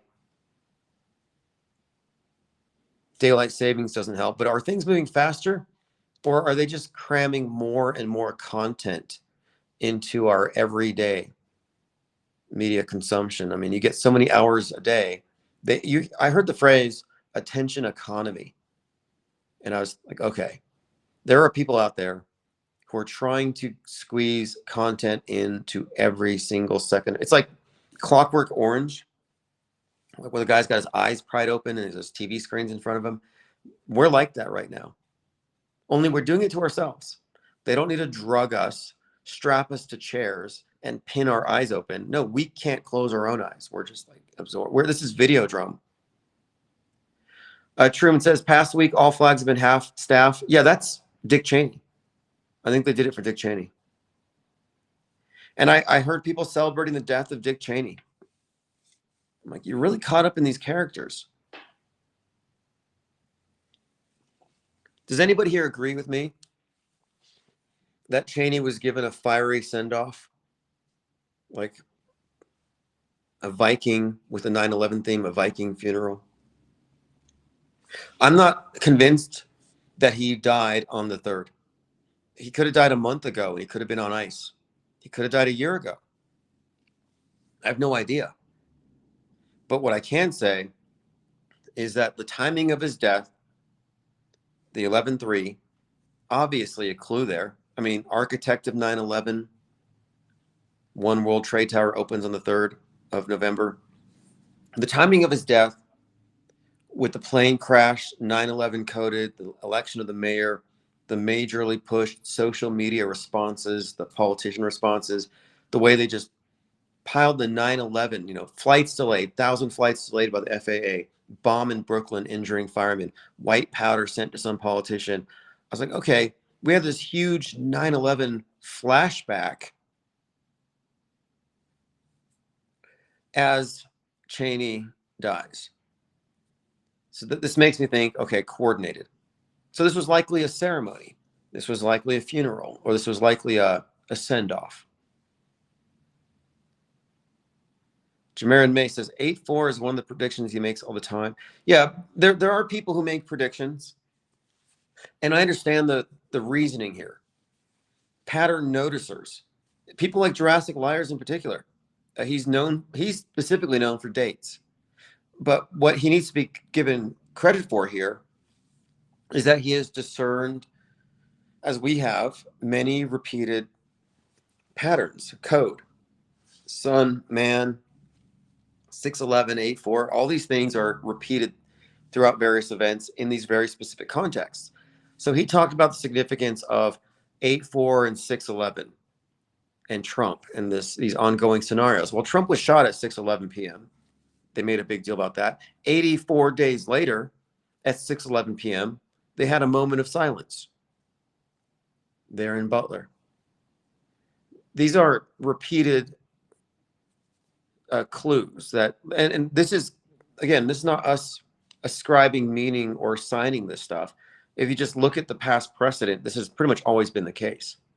Like 9/11 was extremely encoded with numbers going back. I mean, on 9/11, 1941, the Pentagon breaks ground, for example.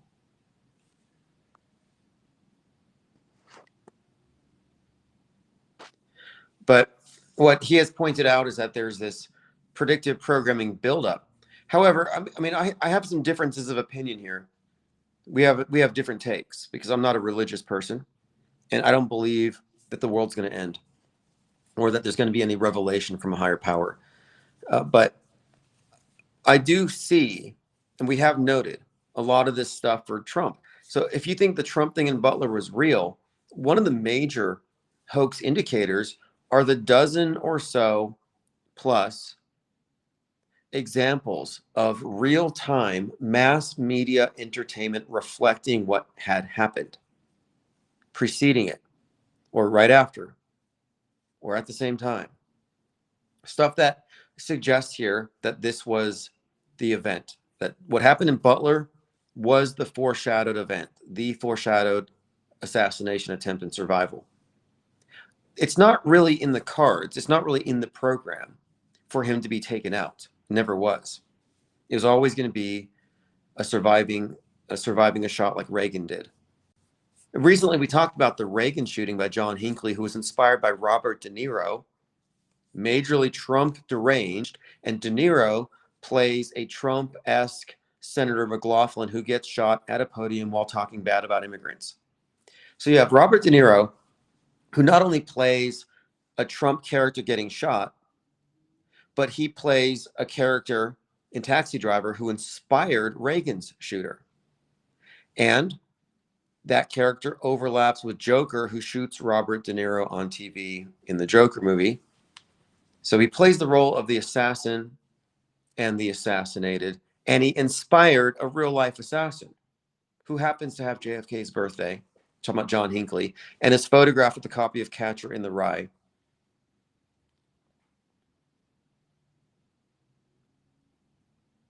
Now, I got to double check this because Cheney dies at 84. Didn't the guy, okay, so you got Brady got shot with Reagan. I think he died on 8/4, didn't he? 33 years later.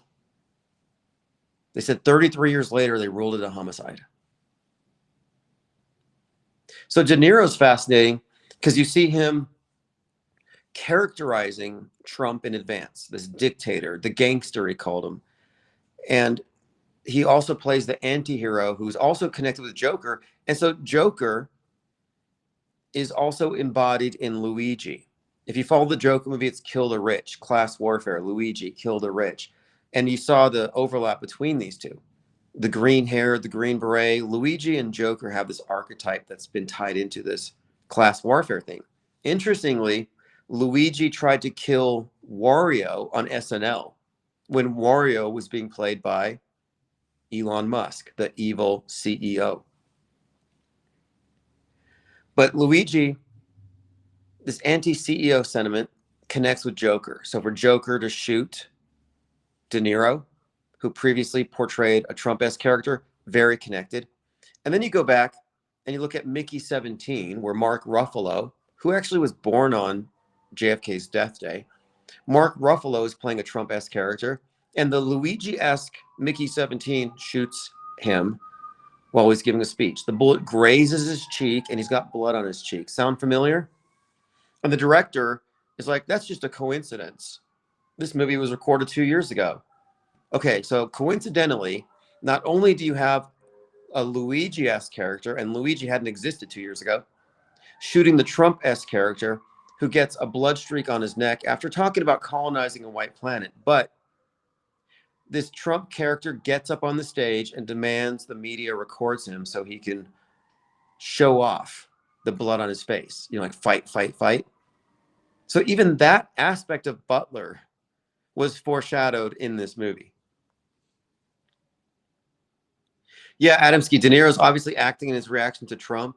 In all his other interviews, he's demure. Yeah, so what they did is they had him call back his persona from his movies that he's known for, this tough gangster persona. That's why they brought him back. So a lot of these actors play roles on the world stage that their well-known characters lend credence to, gravitas. And I would say his Trump derangement is fake. And it was part of the characterizing Trump as somebody worthy of being taken out, turning him into a Senator McLaughlin, turning him into somebody who essentially, because of the inequalities in society, is justifiably killed by the Joker, representing the oppressed. Absolutely. I would say the same for Rosie O'Donnell. I would say the same for, well, Rosie O'Donnell probably really has Trump derangement syndrome. He did call her a pig. But Stephen King, okay, Stephen King, I'm pretty sure is faking his Trump derangement. And Stephen King was recently on this PR stunt. He was walking down a road with the number 47 around his neck. Well, that's from a movie called The Long Walk, based on a book that's like 42 years old. So the star of the book, the protagonist, is number 47. And they're playing in this game where they have to walk down the road at 3 miles per hour. If they fall below that, they get shot. So for Stephen King to wear a 47 around his neck, walking down the road, he's portraying himself as a dead man walking. And he's majorly Trump deranged. By the way, he wrote The Shining, which was used as a vehicle to show Kubrick's involvement in Apollo 11, but it also foreshadows 9/11. And the sequel to The Shining, Doctor Sleep, has a psychic child or baby that foreshadows 9/11, that predicts it psychically.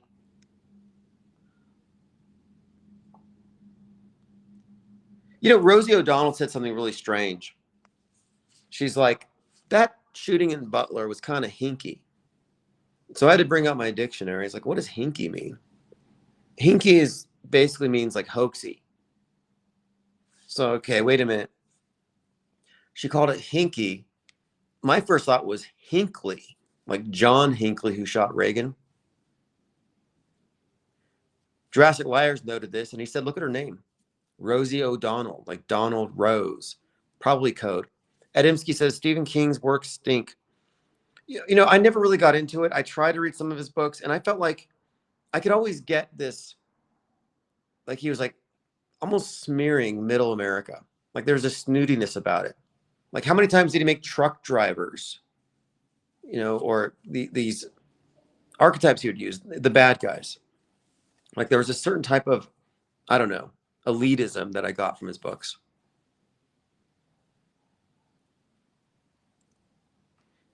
I don't know. I have to go back and check. I've tried to read some of his books. I tried to read The Dome. I couldn't get into it. And I'm not a lazy reader, but I got to read Misery now that I think about it. I'm pretty sure I lived through that one. I'll give it another chance.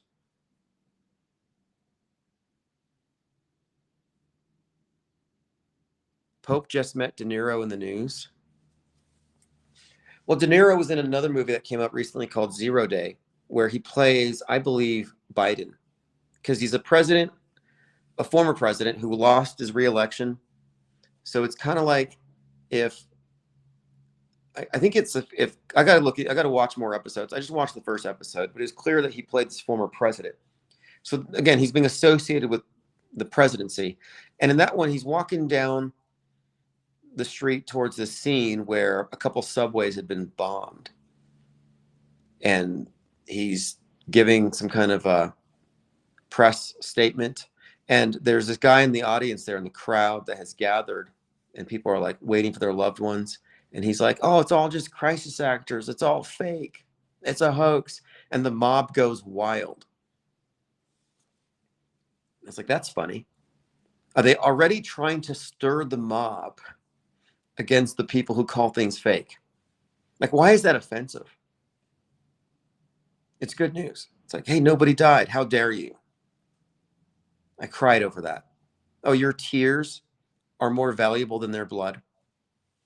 Like, you want them dead to justify your tears. And what's kind of interesting too, this is ironic, is that after a major event like a mass shooting, you don't see any tears because their actors are all like Erica Kirk level, and all the blood is fake. So it's like, no tears, no blood. But then the next day happens, and someone mentioned this earlier tonight, how people get involved in the psyops. The next day you got a candlelight vigil, everybody cries, and Red Cross shows up to suck people's blood. So you got blood donations for the victims who don't actually exist, and people crying for victims who don't exist. So they get blood and tears, like major louche sacrifices after every one of these events. They get their blood. You might argue they get more blood from donors than was spilled from the fake victims. They get more tears. I mean, it's unbelievable how, oh no, it's totally believable. I call it the theater of Psywar because it is theater. It's bread and circuses, but it has tragedies. It's a tragic comedy. If I had to classify it, alien anthropologist here from Saturn, observing Earthlings. And from my perspective, I can't tell movies from news. It all looks the same to me. If I came down here, alien anthropologist, I don't know. I would think this place was very confused. Mango says liars can go to, well, this is the lie world order. And unfortunately, it makes liars out of us. If you're a believer in any of these things, you're a de facto liar. And until you can recognize where you've become a de facto liar, whether you've internalized lies or you have a way of processing media that makes you susceptible to just repeating fake claims, there's just no honesty. There's no objectivity. It's too subjective. Jamarian says, King always writes books about psychic children and the adults who exploit them. Firestarter is a good example, as is The Institute. Stranger Things has that theme as well. These psychic children. I can't wait to mind map out some of these mass shooters. This new generation of mass shooters that started the Audrey Hale, they all seem to come out of Stranger Things. And it all ties into the satanic panic. And there's some deeper levels of it, but they did make a major plot twist 2022 when they brought out Audrey Hale, who shot up the Christian school. Because remember, the right-wing neo-Nazi bowl-cut shooters only shot public schools. And so the right wing was like, well, we don't care about public schools, and we don't want them to take our guns. So it's an acceptable loss. So they didn't care. Then it changed. They started shooting up country music concerts. So then some of them started to care because, country music. But then it moved into, now they're shooting Christian churches, school children. And the shooters are Reddit, leftist, Antifa, satanic, Order of the Nine Angels, Nazi, gender ideologues. And it's like, okay, now they care. Truman says, Tim, are you still operating the space junk removal service? Yes, although mostly I tend to move furniture for people who get stuff on Facebook Marketplace. There's a little niche there. People go on Facebook Marketplace all the time. So recently, there was a family that was moving out of the country and they had a lot of furniture that was barely even used. And so a third party contacted me and they said, I want this furniture. Can you transport it for us? So I find that's not difficult to get gigs here and there. The last one I did, I was disposing of an old swing set. So it's been a little while, especially since I've been mobile. Which how long has it been? It's only been like 3 weeks. It feels like 3 months. Christian Bale's Batman had a fiery plane death. Faked his death to pass the torch to Robin. Christian Bale played Dick Cheney. Interesting. So Christian Bale's Batman had a fiery plane death, faked his death to pass the torch to Robin. Now, if you look at the cover of Dark Knight Rises, you see a bat-shaped burning hole in a building. It looks like a plane-shaped hole. And then you look at the 9/11 again, it's like, that looks like a Batman-shaped hole, Batman logo. And yeah, he played Dick Cheney better than Dick Cheney. It shows you the power of not digital deepfakes, but synthetic, hyper-realistic masks. Christian Bale looked more like Dick Cheney than Dick Cheney. And they talked about how they're exactly 33 years apart, both born January 30th. Bale was 44 at the time. Cheney was 77. So that is an interesting connection there because the Batman 9/11 stuff. And there's some Batman COVID stuff that's worth looking at. There's some Batman nuke stuff. Foreshadowing, I'm talking about.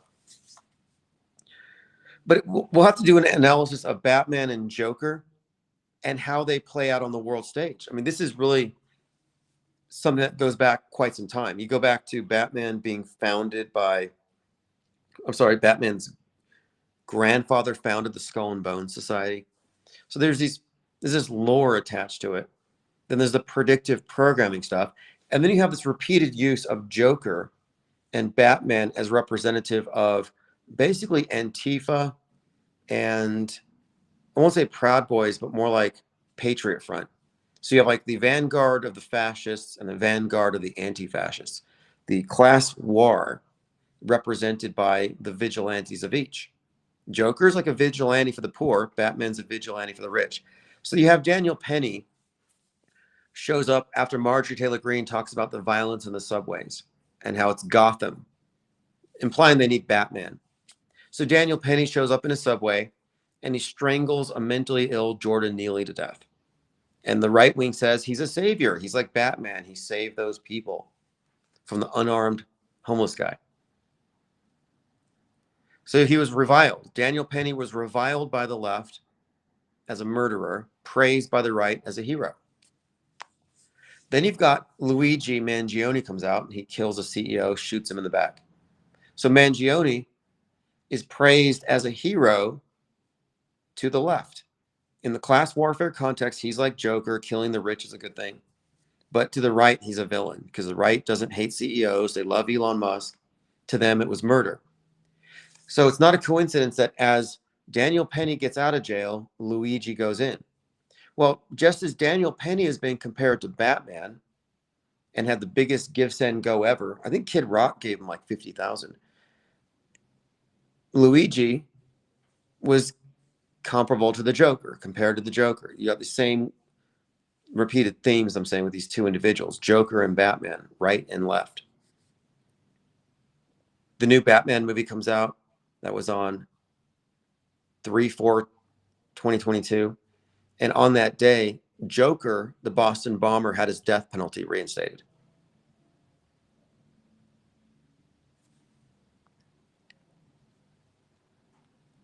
Jamarin May says, QFC had a recent program on how fake local shopping centers are. Lots of businesses show people. Oh, I've seen videos like this. So that's quantum of consciousness. He said, fake local shopping centers, lots of businesses where people never frequent it. They're open for years. The real world is more fake than most people realize. Yeah, I don't know what that is. It seems like there's this perception of malls and stores as busy people shopping, but then you go and everything's like a ghost town. And I don't know if that means that these things are fake or if his expectations have been set by media and it doesn't match with the real world and he's experiencing this bit of cognitive dissonance. Well, what can explain it? What can explain the real world not matching the broadcast version? And I think people do experience a great deal of cognitive dissonance in these events. And the explanations are we live in a simulation or something. And the answer is yes, we do, but not in the sense of it being like some metaphysical model, but rather our mental version of things doesn't match the real thing. And that's because media is a liar and it conforms you to a worldview. It's not informing you about the real world. That's why it is important to touch grass. It reduces cognitive dissonance.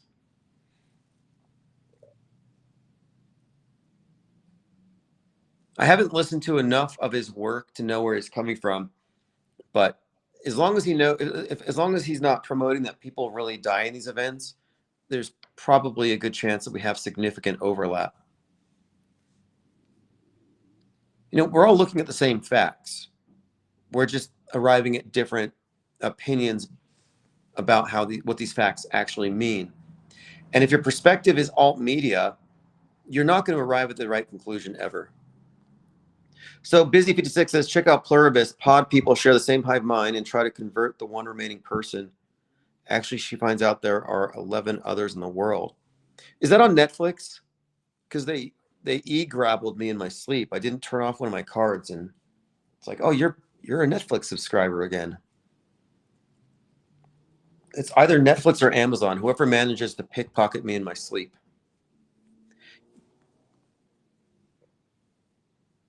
But yes, I have access to both. So and I didn't resubscribe Hulu, so I don't know what's going to happen next in the Erica Kirk saga. I only got as far as her faking tears on the world stage and being accused of being behind the assassination. Oh, it's on Apple. I could probably get that. I'll probably take a look at it tonight. Okay, now check this out. I started to watch Mr. Robot when I saw Netflix. It was like 3 a.m. I wake up. It's like I got to notice Netflix. So I just turn on Netflix. I'm like, well, what's on? Not because I want to predict the future based on what I see, but because I want to know what is saturating the minds of the programmed. So I know what kind of psyops, what kind of fake events, what's going to happen next on the world stage. So I turned on Mr. Robot, and I only got through about 5 minutes before I fell asleep. But from what I gathered, he's talking about how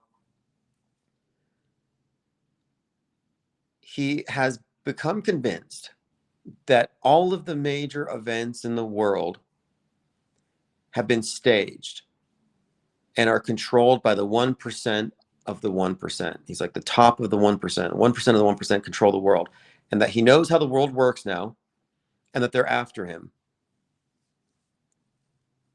Well, that's kind of interesting because that's kind of what we're talking about. So I might continue to watch it. Ryler05 says, Calcified Lies had a great Die Hard breakdown. Yeah, Calcified Lies does some great work. He did a breakdown on Die Hard and 9/11. He's not off-world stage. He thinks that the Charlie Kirk thing was a ritual sacrifice and that if you're in the Illuminati or you're in the club, you might get sacrificed. I asked QOC, says Adamski, if the YT shooter and Adam Lanza were real people, he felt they were. Yeah, if they're still stuck behind the bloody guardrail, they're in the duopoly. Their perspective, their point of view is alternative media. They are still part of the controlled opposition infrastructure. And I don't hold that against them. You know, I understand that there's only limited options out there, and so people aren't exactly handed the right answers. And if you look around, how many people have arrived at the correct understanding of what predictive and concurrent programming is and what its purpose is? There aren't many. Most people are stuck at incredulity. Most people are stuck at, let me adhere to the consensus default belief. Busy says, Pluribus seems pretty off-world stage. She's the only one who sees. They tell her it's amazing, you should join us. They're brainwashed and brain dead. I'll have to watch it then. Another one I would recommend is Hot Skulls. If you haven't seen Hot Skulls, it's about this world where mind viruses are spreading by word of mouth. If you hear them, you catch them. So the mind virus plague breaks out. And the ones who can listen to the mind viruses and not go crazy are considered hot skulls because they have ideas that they can verbally transmit and cause other people to go crazy.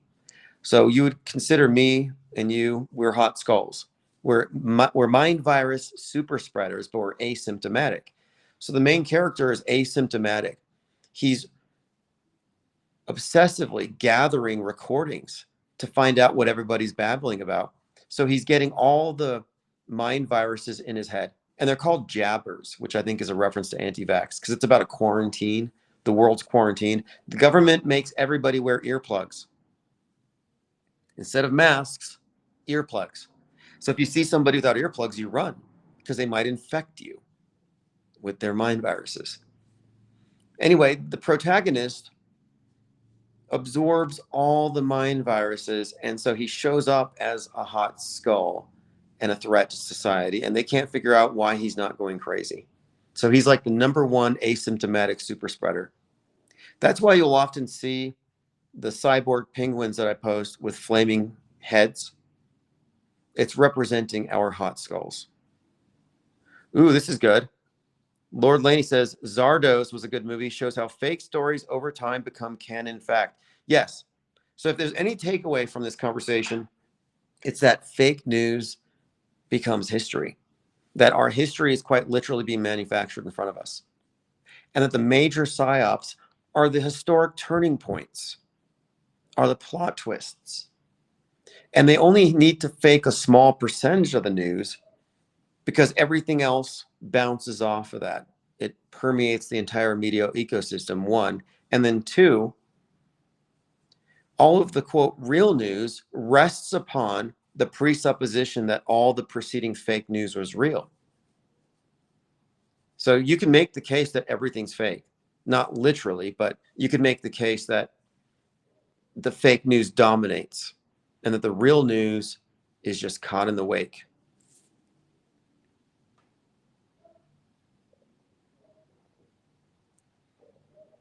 So Zardos is on my movie watch list, and E Pluribus, oh no, yeah, Zardos. So tonight we talked about Plato cave dwellers and Westworld syndrome.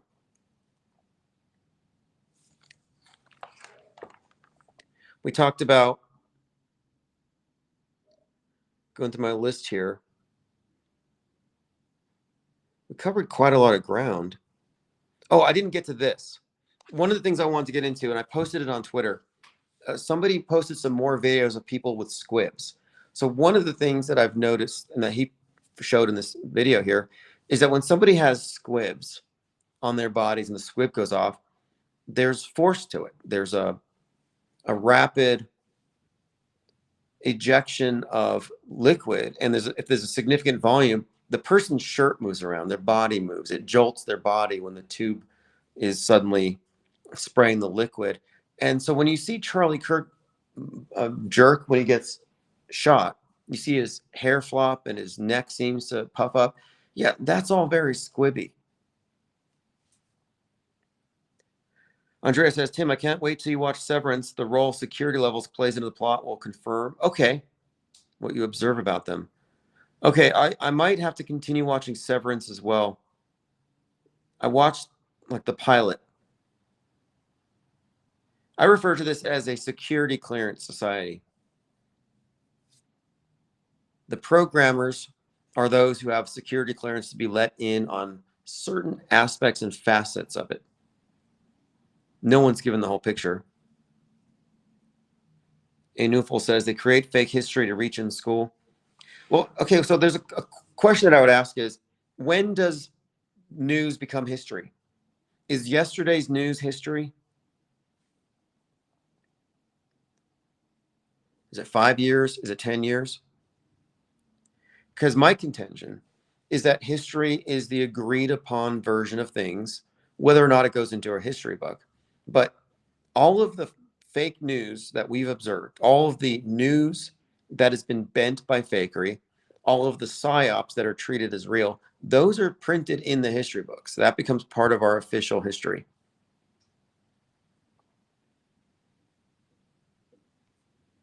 So fake news is made every day. Oh, one other thing, we were talking about the significance of Luigi and class warfare. Like, Luigi Mangione, Joker, green hair, green hoodie, Luigi, green beret. Then you had the green beret blowing up the Cybertruck at Trump Tower, the anti-CEO guy. So we were talking about this. Well, on the 21st, the second half of Wicked comes out. Well, the first half of Wicked ends with a Wicked Witch does an EMP, electromagnetic pulse, and blackouts the entire Emerald City. Well, Emerald City is Seattle. So she blacks it out. And the Wicked Witch is green. So again, you have the green thing like the Joker.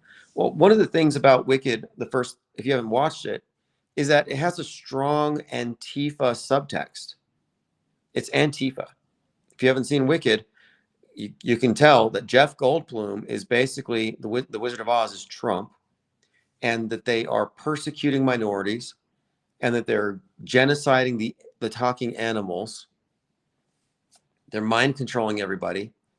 And the Wicked Witch doesn't want to take power in the system, and she rebels, and she ends up shutting it down with this big blackout, and then it ends abruptly.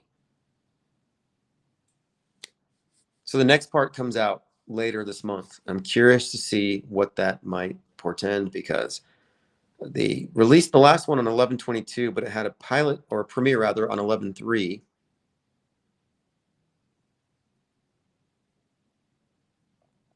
Dinah Southhart says, just like Jussie Smollett is old news. Yeah. Now, Jussie Smollett's an interesting case, because that was a hoax that was exposed. So once in a while, they will have a hoax exposed. So when people think of hoaxes, they think of a local event. Like this person, his friends tricked the news. So a hoax isn't when a group of people are tricking the news. No. That's why I refrain from using the word hoax so much as staged events, because the media is staging the event. They're part of it. You'll notice that the media started calling people hoaxers. Like, oh, these guys are calling it a hoax. They're hoaxers. No, that would be like saying that we are, I mean, that's crazy if you think about it. They're calling us hoaxers because we're calling the media's hoax fake. It doesn't quite make sense, because no, we're the ones calling you hoaxers. So it's sort of a projection or deflection and misdirection. I never quite understood how they got away with that, but now I know they did it strategically, because they want to create the perception that a hoax is an isolated incident, that it's the media is being fooled or something, and that if somebody tried to fool them like Jussie Smollett, they would expose it. If somebody lies like Brian Williams, they would expose it. When no, that's not the case. But what we have is this war of words, so that we can't get any solid footing to actually criticize them accurately. If you're at a magic show and you call a magic trick fake, they wouldn't call you a magician. I mean, it's just this strange form, almost gaslighty. And Nufel says, well, they can lie about history in school, but they can't lie in other science like math, physics, biology. Well, yeah, there's a point where science becomes ideology, where it's not strictly the methodology. But one thing I'd like to point out here is the people who are caught up in this are all kinds of people. I mean, it's not like we're smarter than the average person and we saw through it. Like, that's not the case here. The fact of it is, it's not an intelligence thing, it's an immersion thing. It's an illusion that we're born into, and then it's reinforced. You don't get good grades unless you conform to it. But when people have other interests, why would they even care about this? But people are pretty much gullible when it comes to this specific area of life. Like, this is like the blind spot that everybody shares. Sort of like how people shut off their critical thinking when they go to church. Well, they shut it off in the sense that they don't judge it the way they judge news. They treat it as faith, that there's a different purpose to it. They don't look at it as critically. And that's acceptable because you're talking about religious faith. But people are approaching media in the same way. You think people are approaching media in an objective, skeptical, fact-oriented way? No. They're consumers of it. They're taking it in passively from trusted sources. Mainstream and alternative are both passive. The only active consumers of media, the ones who are taking the active critical role, are the ones who don't believe it right away, because they know you can't just believe headlines. And there's very few people who qualify as media skeptics, because the skepticism is always just one side versus the other. Mainstream, skeptical of alternative, and vice versa. Dick Nixon says, the physics of the universe the most interesting to me, 447,000 miles per hour around the Milky Way. Yeah, the idea of miles per hour just seems ridiculous to apply at that scale. Where I am right now, at the edge, I can see the Milky Way. I hadn't been able to see it. There's so much light pollution in the cities. You could live your whole life without knowing what the night sky actually looks like. I think the space program is there to program the inner space, the space between your ears. That their objective is providing world view, context for our lives. And if you look at it, it's also, I think, part of the idea of enforcing the closed system, not just the world model as a closed system and therefore climate change, but also our mental model of the world is a closed system, closed to any information not coming from authoritative sources, approved sources.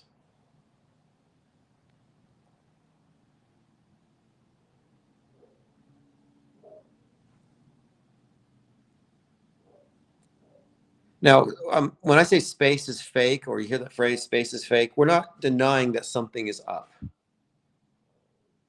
But the way that space has been represented is more pageantry and theater and worldview building than an actual scientific endeavor that they're really exploring.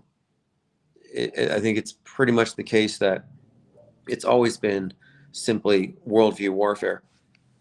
All that money that goes to NASA, if they're not really preparing to take us to the moon or the Mars bases, or if they're not really going to make us multiplanetary, what's the point of it? Where's the money going? And I think it's interesting to look how Stanley Kubrick was involved in both Apollo 11 and 9/11, and who knows what else. And as my references for this, I'm citing a number of his films, conspicuous release dates. He released Dr. Strangelove, which has a 9/11 style low-flying plane attack. He released Dr. Strangelove on 11/22/63. There's been these fascinating connections. There's the character Joker in Full Metal Jacket, who's clearly based on JFK. There's a lot of connections, but what you see here is his involvement is not just in the outer space stuff, but the on the ground stuff. And I think he's likely the one who shot JFK in film. But looking at this, there's this account of Lee Harvey Oswald believing he was going to go work for NASA, along with others at the Riley Coffee Company. Well, those individuals disappear. They go work at Boeing or NASA, but Oswald turns up on the grassy knoll. But looking at the Kubrick connection between JFK and Apollo, it leads me to think that he did go work for NASA. But NASA is a bigger organization than we think. It doesn't just encompass space, but that it's mind war, the space between our ears, all psyops. Like the PSYOP entertainment complex could really be funded by the NASA money. I mean, that or they're building underground infrastructure. Like Mars might already exist as a place beneath Nevada or something. And Nilful says, yeah, I could give you that humanity haven't been above the alien stuff, but that doesn't mean the space explanation is fake. Yeah, I don't have any reason to believe any of the space travel is real, manned space travel or otherwise. I find it all very questionable. I need more evidence. I'm suspending judgment, but I'm not closed-minded. Show me the next SpaceX launch. Maybe I'll believe it. But I think we're so visually compromised when it comes to real versus fake as shown to us on the screen. And we can't go fact check. We can't reality test their claims. And I don't have enough faith to just believe it. But I do think that alien stuff has a purpose. How many generations, how many decades have we been inundated with this hypothetical alien invasion? But what happens at the end of the alien invasion? Well, it's always one of two things. Either it's a malevolent attack and humanity unites to fight it, or they're benevolent space brothers and they come down here and enlighten us, a higher intelligence. But the theme of the higher intelligence is the one that I'm kind of focusing on here, because alien invasion, AI, maybe alien invasion has just been preparing us psychologically for the advent of a higher intelligence. If aliens come down and they solve all of our problems, they solve hunger, they perfect our political systems, they work miracles. If aliens did these things, we would say, hey, humanity, let's unite under one government and let aliens tell us what to do. Especially if they bring out life extension and who knows what else. They bring out enough stuff, humanity is going to submit to the aliens. But aliens are fake, right? Now, what if they bring out AI that is significantly more intelligent than all of us? Is that not kind of the same scenario? So I'm wondering, are they going to bring about the alien invasion scenario using AI? Psyop Sidecar says, if you want to mix my shorts into your feed, you're welcome to them. Yeah, just post links in the Discord and I will add those into the 24/7 feed. So after this, I'm going to go back and set up OBS and open broadcasting software 24/7 Infinite Plane Radio. It's going to stream on Twitter. It's going to stream on DLive and on my other channel, the Infinite Plane Radio channel. And I'm going to maintain a 24/7 replay in order to bring people into Discord. I mean, I suppose I could do it on this channel. No, I want to keep it on the other one. I want to keep it separate to be just in case.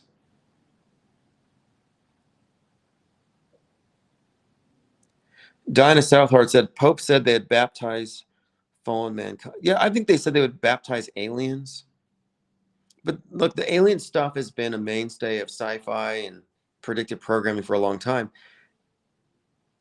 They even used Independence Day, that movie Independence Day, to prepare us for 9/11, the alien invasion, illegal alien invasion or terrorist invasion.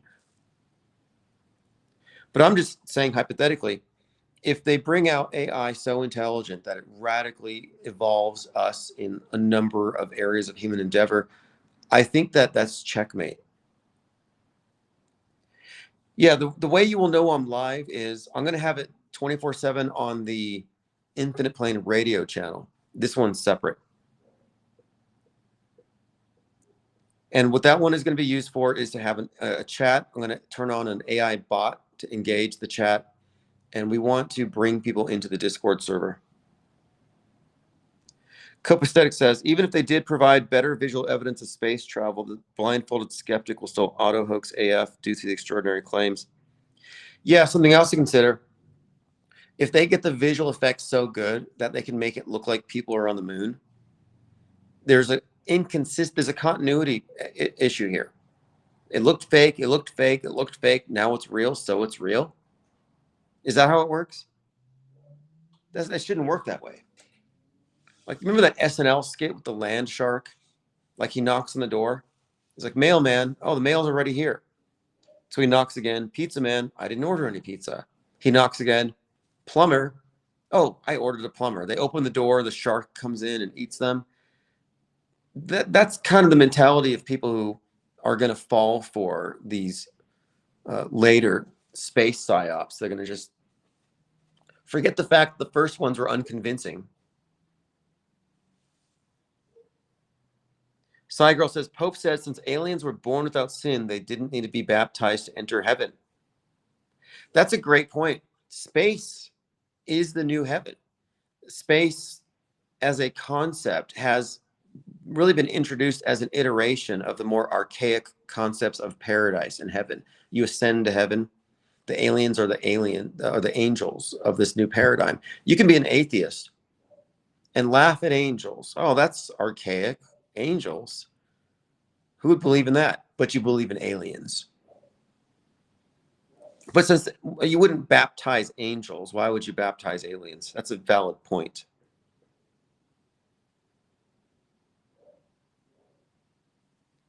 Yeah, Ollie Goering, I heard about that. Aliens and that to me, okay, the alien abduction scenario sounds like a bad joke. A couple of things about that. Whitney Strieber claims he was abducted by aliens and they probed him. So that's notable for a few reasons. He put out Communion, which is also an intriguing term in this context, which I don't want to get too far into it, but his books are good. I've read some of his books, but they all feed into certain things. He co-wrote The Coming Global Superstorm with Art Bell. Art Bell and Whitney Strieber wrote the first climate fiction. But anyway, the Air Force admits in that documentary, Mirageman, you can hear about this. They admit that they created the alien mythology, alien abductions. Yeah, the government made that up. But I think these are like reiterations of the Watchers, the sons of God and the daughters of men, aliens mixing with humans, hybrids, Nephilim, that kind of thing. I think that's what we're looking at.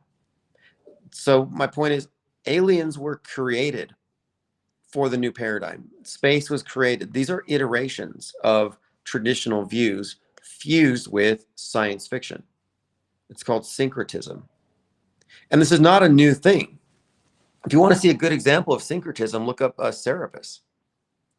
So they combine regional gods to combine the people in these regions into a singular religious paradigm. So they merge a little bit of Zeus, a little bit of Osiris, a little bit of wine god, Dionysus. They mix these elements together, and you have this new god who does all these miracles, and he's just an amalgamation, a Frankenstein construct, but he serves the state because he unites everybody under the single paradigm. Well, that's what they've done with our modern worldview. I think it's a syncretic blend of traditional worldviews and science fiction, and it's all fused with their prefabricated history that's being fed to us, that we are consuming.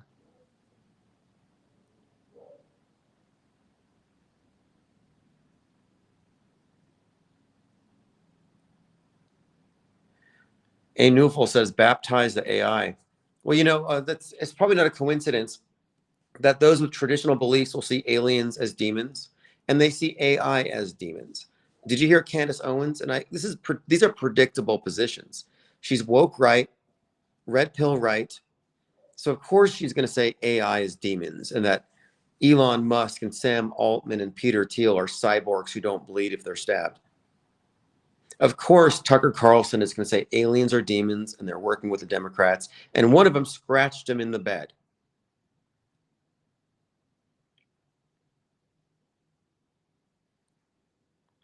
You'll find that pretty much every single God construct that we're conditioned to believe in has a precedent in the Old Testament or New Testament. That's why I call the News Testament. Like one of the major stories of the Old Testament is the flood myth, God punishing man for wickedness. Well, we got climate change. And so I'm saying that religion has always just been a mask of government. Religion, entertainment, it's all part of the same structure.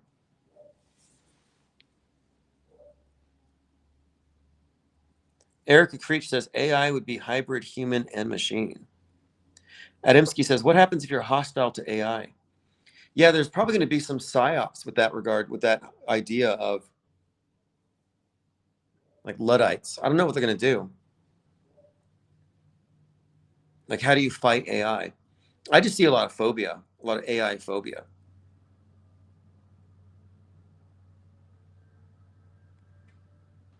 Candace Owens also suggested that the elite, I guess she's pointing at Musk and Peter Thiel, are sacrificing children to summon demons who then, I guess, become AI. I mean, it's very convoluted, but if you think she's arriving at these opinions by investigation and research are wrong, she's a propagandist.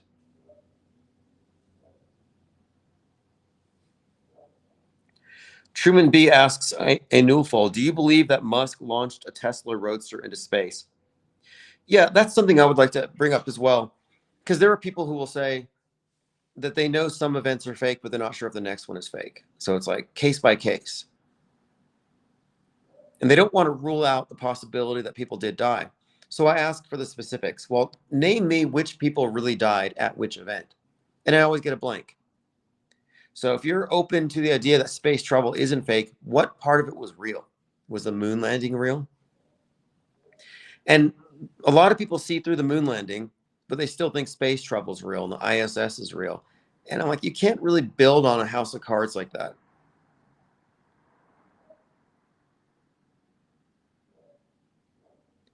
Copacetic says, new video game Arc Raiders, people live underground because AI robots take over above. Side Girl says, Candace and Nick Fuentes will be saving Roman Catholicism in America. Nick Fuentes is a Poe. So was Charlie Kirk, for that matter. Challenger Hoax says, what do you think about the West Memphis 3? Do you think those kids were killed? I'm not familiar enough with the case. It looked like another true crime case. I saw it became a cause for various rock stars and tribute albums. It was some kind of injustice. There's some kind of a bias against them. I don't know enough about it. I don't know if it reaches the level of extraordinary claim, but I'd look into it. I mean, I find a lot of claims about serial killers to be questionable. I was immersed in true crime. I used to be obsessed with it. Like, I think I read all the true crime books by Anne Rule. And okay, so Anne Rule wrote The Stranger Beside Me. So imagine this. She's friends with Ted Bundy. She's writing, again, she wrote a book about it, but she's like writing about her experiences with Ted Bundy. I think it was called The Stranger Beside Me, but it was essentially about how they worked together at like a crisis hotline. And I wonder if she wasn't just a meta scripter. Like, if these aren't fictions. Like, did they write up the fictions of these serial killers as a form of protracted terrorism? Like the Nightcrawler is out, Ted Bundy's out, the I-5 killer. And back when the news cycles were slower, those could have had a lot more impact. They used Ted Bundy to merge intelligence being shared between jurisdictions across various states because he was killing across state lines, so they weren't connecting the dots. So you kill a few in Colorado, kill somebody in California, kill someone in Oregon, Florida. They may not connect the dots. And so his entire case was used to, I think, improve or change policing. So there's always some kind of a reason for every psyop. Maybe even the fact that he was like a Republican, fed into sexism on the right, objectification of women. Like right now there's this like manosphere. So it seems like there might be some utility because you've had these incel killers who have kind of replaced the sexist killers, the Ted Bundy types. NDB says, Tim, why are you not at the International Truth Expo in Quartzsite, Arizona? I haven't heard about it, but I am rather interested in doing any kind of traveling to promote the handbook for the recently deprogrammed. A Skeptic's Guide to the Theater of Psywar. I'm working on a series of whiteboards. Like I can break down events and make certain points. And I'm trying to work it down to where if I can spend 45 minutes talking, can I explain world stage, metascript, PSYOP entertainment complex, and proactive long-term manufactured history? And I think I can. Leo says, Tim just used the word Poe, like a peacock. Poe is Nick Cage's name in Con Air, where he kills Cyrus the virus after a plane crash. Sawgirl says, are we over Charlie Kirk yet? Seems like a burnout. What do you mean over? I mean, I think it's one of the best examples. It's a good case study. Like, I'm over 9/11. I'm over anti-vax. Yeah, that stuff's old. But no, the Kirk thing is still ongoing. Erica Kirk saga continues. And what Erica Kirk, what I call the Erica Kirk conundrum, what she has done for us is she has provided an example of a scripted world stage character walking in the footsteps of her corresponding entertainment character. And it's an ongoing thing. So anyone still stuck on it's all just a coincidence, there's no intentionality, has no legs to stand on. If you're going to say, oh, these are just coincidences, explain Erica Kirk. We'll be waiting. We're waiting for your explanation. Other than you guys need to touch grass. That's just ad hominem, by the way. Like maybe I do need to touch grass, but that doesn't change the fact that Erica Kirk is mirroring her entertainment counterparts.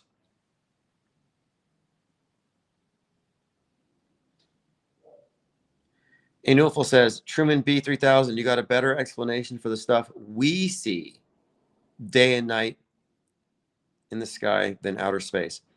So you have to be careful about that because you don't see what I see.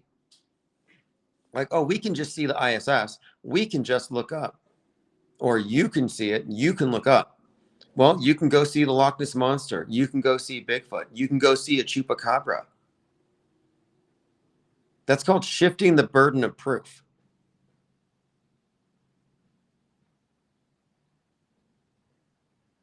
There is no we. Point to what you have seen and show us pictures. And a lot of people confabulate and lie. You think that the millions and millions of UFO sightings are real? No, these are people who see drones. And a lot of people are Mandela affected. So a Mandela affected person is someone who is susceptible to false memories. GS says, Abraham Lincoln was scripted. How far back does this go? That's a very good question. It's a valid question. I think it's as old as media.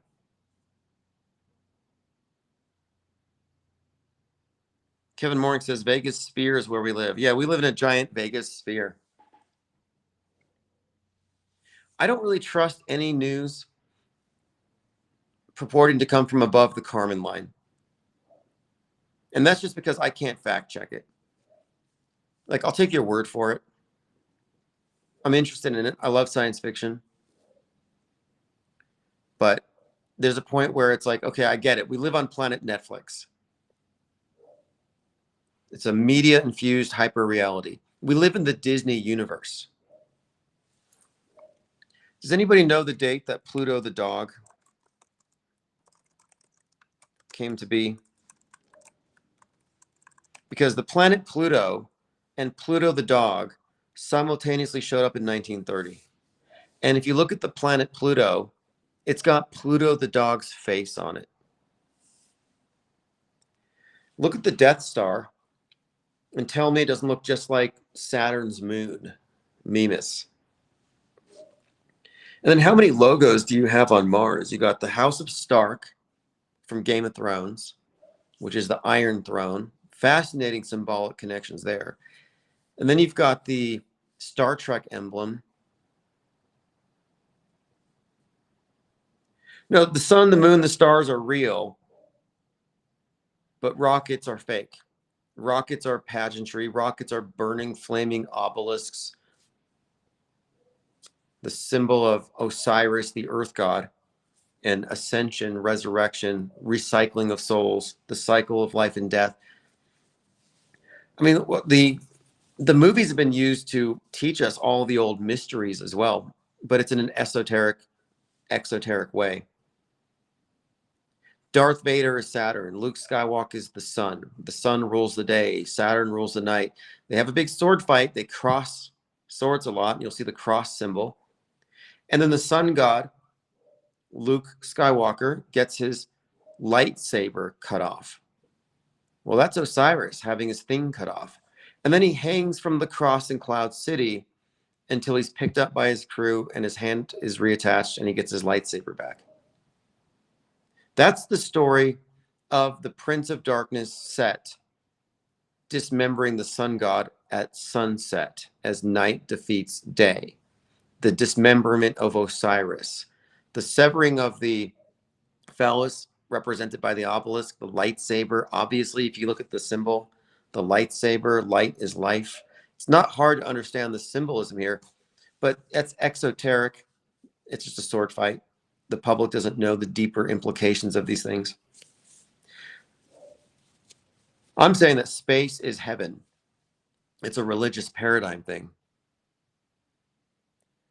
Lincoln killed in the Ford Theater in his presidential box, says Busy 56. Yeah, Lincoln's blood all over the Ford Theater. JFK's blood all over the Ford Lincoln. There's a number of connections between JFK and Lincoln where their careers paralleled exactly 100 years apart. Yes, Saturn rules the night, the sun rules the day. That's kind of this, like, okay, and this is in all the movies. The Terminator 2, Terminator. The Terminator is what you call the line at sunset where the sun sets and there's a bifurcation between night and day. That is the Terminator line. So the Terminator, with the one eye symbolism, is coming back to kill the savior, JC, John Connor, Jesus Christ. So John Connor representing the sun, the Terminator representing the dark side. And so you have, again, this fight between the Terminator versus JC, the savior. James Cameron, of course, major metascriptor.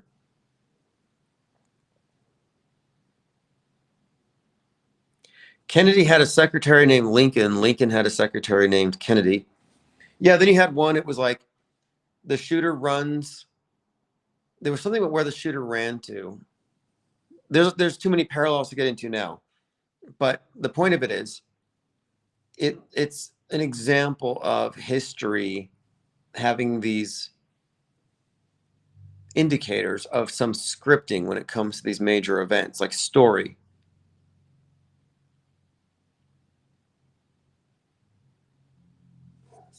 There's something else that I think is fascinating. We have to map this stuff out, is when you look at the world stage characters and their corresponding entertainment versions, and then you find that these are like repeated themes across multiple years, multiple movies, where we've been told certain stories in a fictional form many times before they're enacted on the world stage.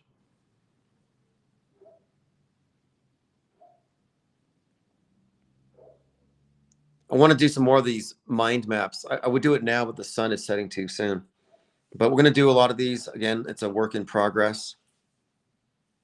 Oh, that's a good one. Andrew Johnson, Lyndon Johnson replaced Lincoln and JFK. Yes. The 100-year stuff, like look at the other stuff, like when they get elected, there's other things that parallel. So how long have they been engineering history? Was history and news ever objective? And this is one of my other points too, is that news wasn't suddenly taken over by the deep state. It was always controlled. One of the more fascinating metascriptors that I'm looking into now is John Frankenheimer, Manchurian candidate, came up with a mind-controlled assassin, drove RFK to the Ambassador Hotel so he could be killed by a mind-controlled assassin. He was in the White House. And then they have the Kennedys.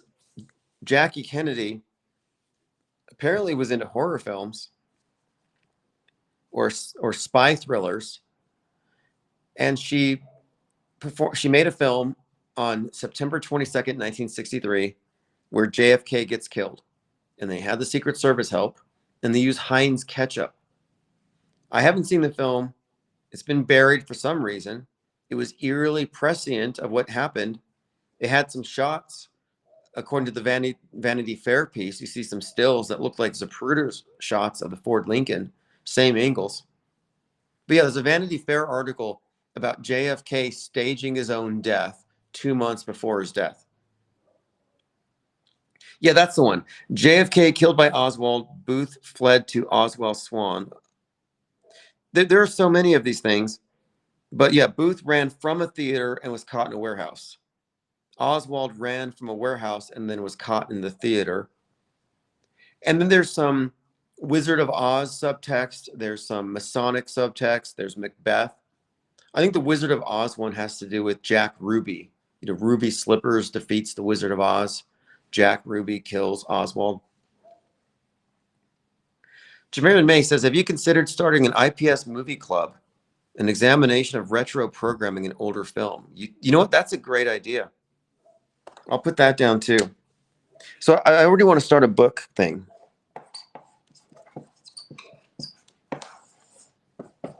I want to get an IPS library. So once I'm in an office space, we're going to have a library, and I'll use media mail. We can freely send books back and forth because there's a number of books that we've hyperanalyzed, but we should also do so with movies.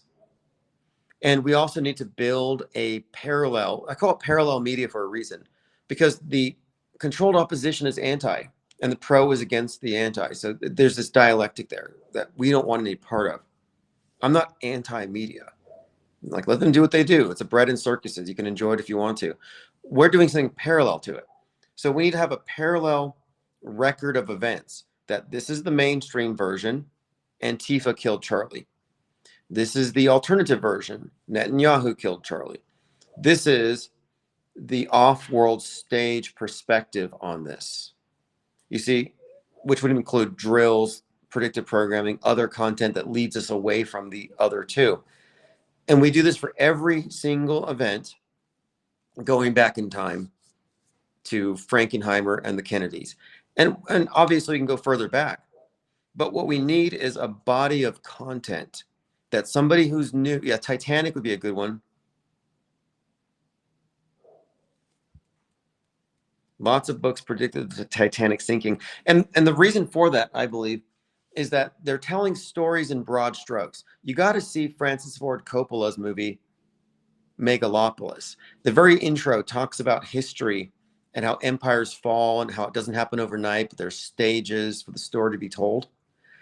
And I think the Titanic was part of the beginning of this story of the West sinking. And then you'll find these connections between the sinking of the Titanic, the sinking of the Twin Towers, and it connects to the future sinking or the falling of the ISS as that relates to the dissolution of this international solidarity above, the fall of this one world unity, this one world mission from Earth to space, one language, the internet, the Tower of Babel. Oh, by the way, the Chinese space station, there's an issue with it. They got hit by space junk. And now they're stranded in space. Hey, does Anulfo believe that the Chinese astronauts are stuck in space because debris hit their capsule? Chinese astronauts stranded in space after debris strikes the return capsule. A piece of space junk hit their ride home. It is space junk. They bought their space station from Temu, and they're wondering why it can't survive a Starlink satellite dinging against it. 3 Chinese astronauts stranded in space after debris hits. Struck by an unknown object. We should place bets. They're going to blame Elon Musk for this. They were already saying Elon Musk's space junk hit an airplane. And Nofel says, no, I don't believe that, of course. Okay, no, thank you for asking. And the reason I'm asking is that what can we say we believe or know to be true versus what we can merely believe? Like, yeah, they're sending, to me, they look like cylindrical blimps with jet engines, out of sight, out of mind. But then it always cuts to what looks to be CGI. Curterfest says, I can prove the earth is flat, flat tires, flat beer, flat. Okay. Well, the solar system's flat. So that's something. You ask any person who is insistent that flat earthers are insane. Ask them, well, what shape is your solar system? Oh, it's spherical. Well, what shape is the universe? Oh, it's expanding. It's a cloud. It's a big ball. No, your universe is flat. Your galaxies are flat. Your solar system is flat, with the exception of Pluto, who's like 17 degrees below the ecliptic. But that makes sense. Lord of the underworld.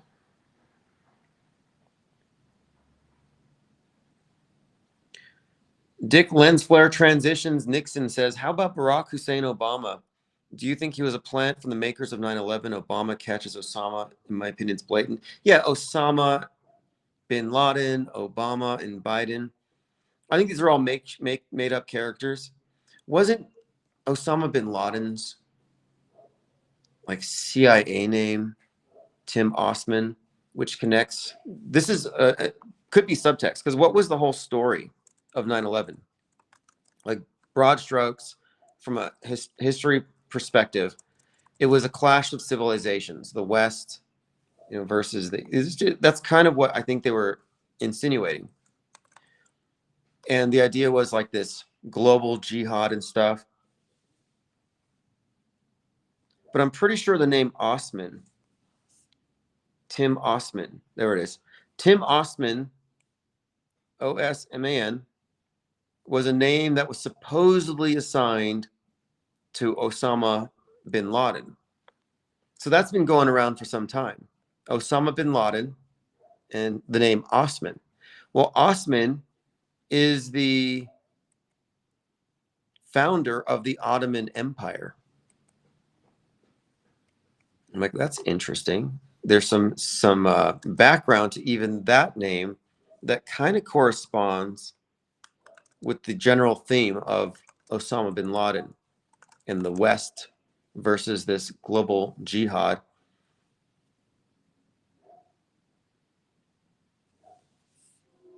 But yes, there are many who believe that Osama bin Laden was a totally fabricated character working for the intelligence agencies. Yeah, obviously that's probably true.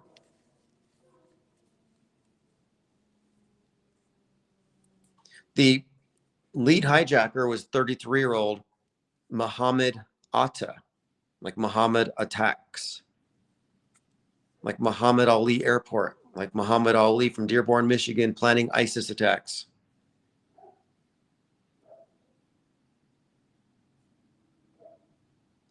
But yeah, Barack Hussein Obama was called out by then, I guess, just reality TV show guy Donald Trump as having a fake birth certificate. And that started the birthers.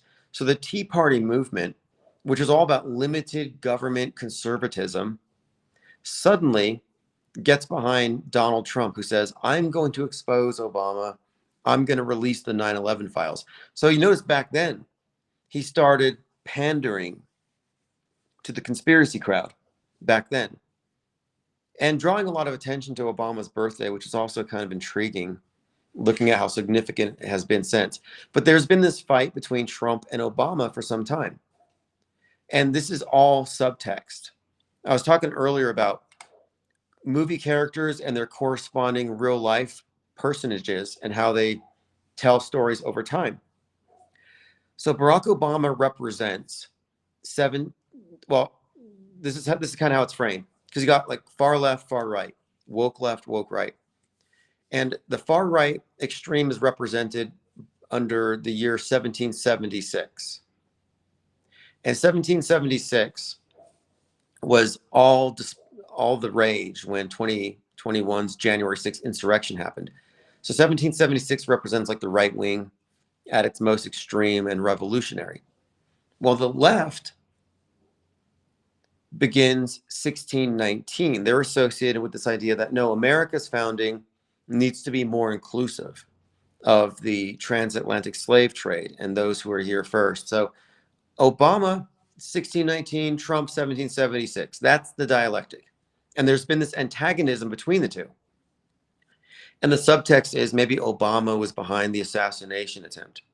This is why they removed Obama's portrait and put the picture of Trump with his fight, fight, fight pose where that portrait used to be. But now, if you look at the various examples, and this is where it gets intriguing for the concurrent and predictive stuff, where let's just start with the, I guess, megalopolis. Megalopolis is megalon. It's make Rome great again. And by the way, I'll get into that later, but make Rome great again. Like, how is that not MAGA?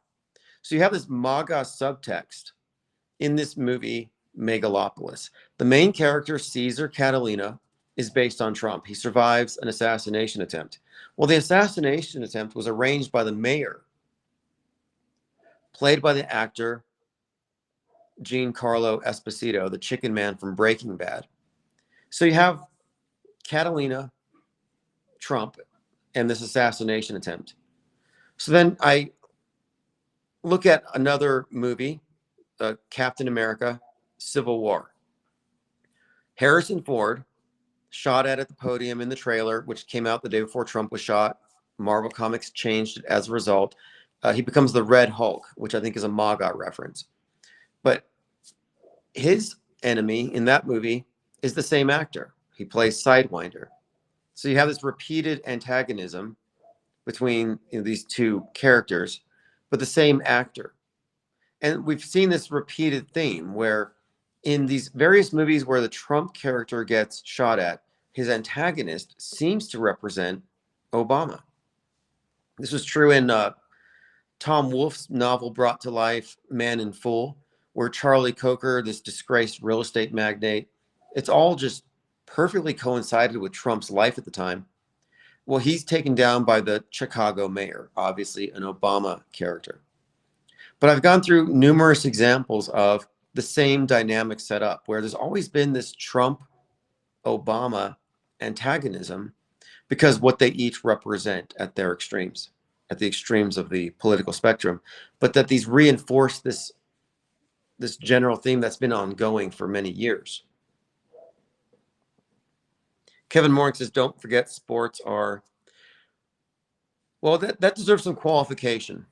Like you can say wrestling's fake. Well, no, it's real, but it's simulated combat, but there's still real athletics. There's still real doing stuff, but the outcomes and the plays are all staged.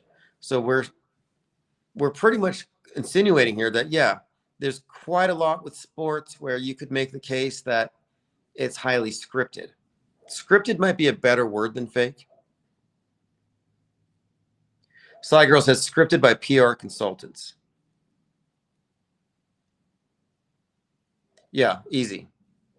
It's not difficult to make the case that it could be scripted. I got to see that movie Him, by the way. But look, you can't touch sports. I mean, you touch news, people get mad, but you touch sports, people get really mad. They want to think that sports are pure. Like, oh, yeah, they created this massive global infrastructure for mind control, and somehow they forgot to corrupt sports. No, news is corrupt, movies are corrupt, comics are corrupt, video games are corrupt, all the podcasts, all the influencers, everything is corrupted by the PSYOP entertainment complex to create this ubiquitous, inescapable echo chamber, except for sports. Oh, baseball, football, basketball, no, that's pure. No chicanery, No manipulation, no scripted propaganda inserts. No, it's all pure. Penguinotti says there's zero proof Lincoln was scripted. The only proof is that JFK was patterned on him. Lincoln could have been real, but JFK is assuredly fake. Yeah, that could be true too.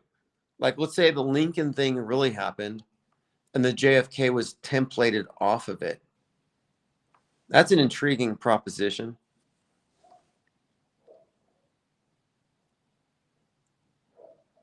I'll have to think about that. Like, really, there's got to be some. There's got to be something else to it. I know I was looking into John Wilkes Booth, but I don't know. I have to look. How absurd was the story?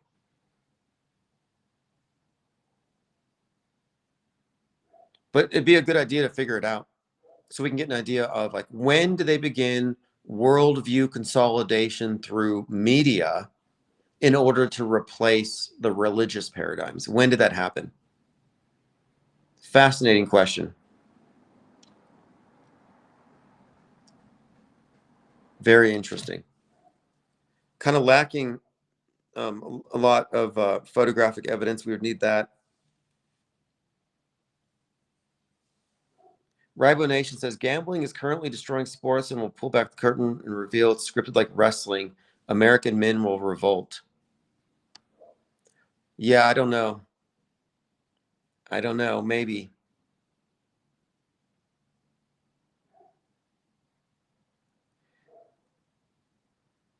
The story of the Lincoln assassination, was it absurd? I have to know. Like, I got to get into the details, because I remember there was something about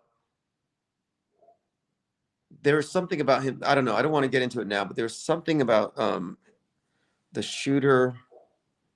I came across some things, but again, I want to look into it closer because I'd like to know, like, yeah, when did news become the world view consolidator, and how long ago? The Titanic's a good start. Andrea says, watch pre-code Hollywood. It's always been there, in my opinion. Goes back to radio, actually, and the printing press and human nature. Side Girl says, Wilkes Booth was a media star, an actor from a family of actors. Yeah, wasn't it Johnny Depp? He's like, when is the last time an actor? And he insinuated that an actor could do another Lincolning.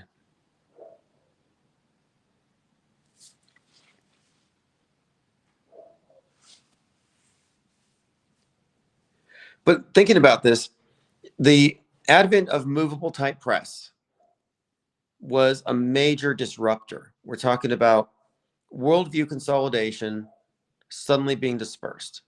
That's what movable type press meant. It's like the internet. Like, now you have more voices. Now you got bloggers. Now you have real-time news corrections.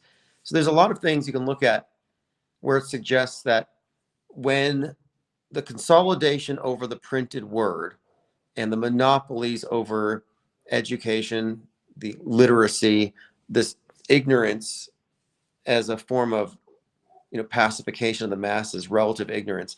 We're talking about elite control over the masses through information control being disrupted with movable type press. Well, wouldn't their immediate response be to take that power back? Like, look, our power has been disrupted because of the printing press. How do we get it back? Well, we take over all the news printing agencies.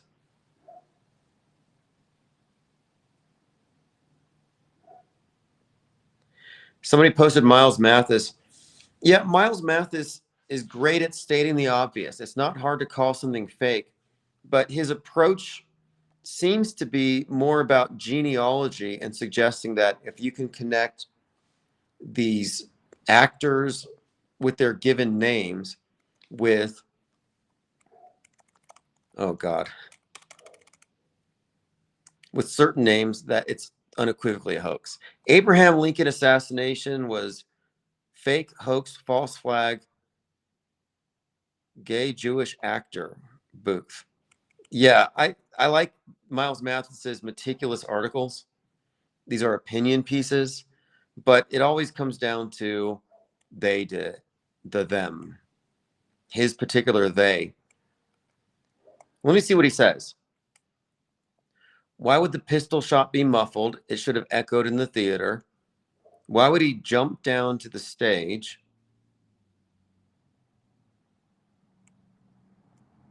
Booth was said to have had a stick which he jammed into the door of the presidential box to keep everyone from coming in. He was a rebel sympathizer. We were told he was a rabid Confederate supporter. Once on stage, he held off every man with a knife. Yeah, he does seem very incredulous, which again is not necessarily a good argument. Following the assassination, the government appropriated the theater, with Congress paying Ford $100,000 in compensation. He says, we should, this is Miles Mathis saying, remember how they tore down, confiscated all the crime scenes after 9/11, after Sandy Hook? That's how it's done. It's a sign of a staged event. He is correct there. I mean, what did they do after they took out Charlie Kirk? They took down the scene of the movie. They took down the movie set. Okay, I'm scrolling down. I don't see anything here that I can jump on immediately, other than calling the story ridiculous and a lame story. And he's looking into the ownership of the theater. I don't know. I'm going to have to look. It's a 42-page document, milesmathis.com/Lincoln. A death mask of Abraham Lincoln that was made in April of '65 directly from his face. It's on display.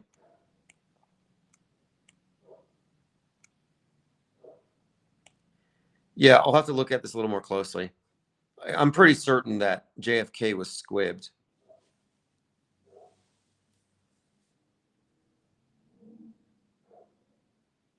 Kevin Mooring says, elected to the presidency 100 years apart, Lincoln 1860, Kennedy 1960.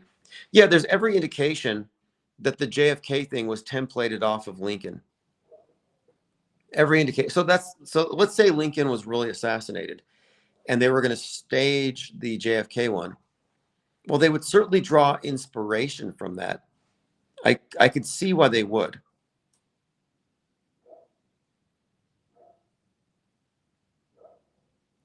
Busy 56 says all the conspirators have model headshots.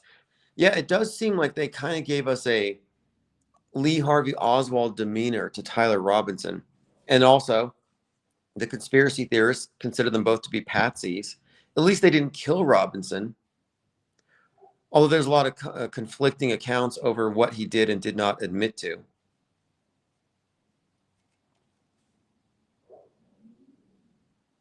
On the day of the JFK assassination, you can hear the news commentators talking about lapses in security for Garfield and McKinley, that they seem to be setting the stage.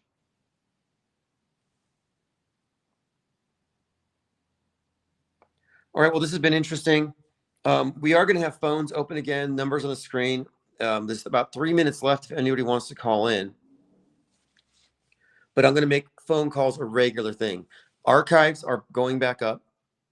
So the 24/7 stream has all been updated. There's 11 hours and 9 minutes of new content. I will be updating it continuously. And I'm going to turn on a 24/7 stream, and I'll send you a link to the backup channel and wherever else it'll be streaming. And it'll be used to grow the Discord server. And also the chat room is going to have an AI bot. I'm working on an AI agent to deploy so we can really interact. See, the AI bot that I developed has a knowledge base that consists of everything that I've blogged and written. And that's going to go into the chat rooms, the various chat rooms on these live streaming platforms, and answer questions and direct people to Discord. So we should see some growth in the Discord server here very soon. But a lot of great points raised by the chat tonight. Very active chat. And we're only on 3 platforms. You know, I'm just a few days away from scaling up. I'm going to get the business scale of the Restream. I'm on premium. I'm going to get business, which means like 8 platforms. And that will make it possible to do a lot of other things as well. like, for example, longer pre-recorded premieres. It'll definitely bring in more people. But the 24/7 stream is going to be a little minimalistic at first. I'm not sure if I have the bandwidth to stream video. I'll test it. I don't want to deal with crashing. And so if it's just audio and slideshows, that's where we're going to start. But the important thing is just to get it started, not wait until we have everything perfect, so that when I get into a studio, we can kind of hit the ground running. And we are going to do the IPS Movie Club and Book Club. Definitely a worthwhile endeavor. And we're going to build out the content for parallel media, including our own wiki, which has the multiple perspectives. So think about it. Wikipedia has one perspective, mainstream. We want to have a parallel record, but mainstream / alternative / off-world stage. We want to divide it into 3 columns.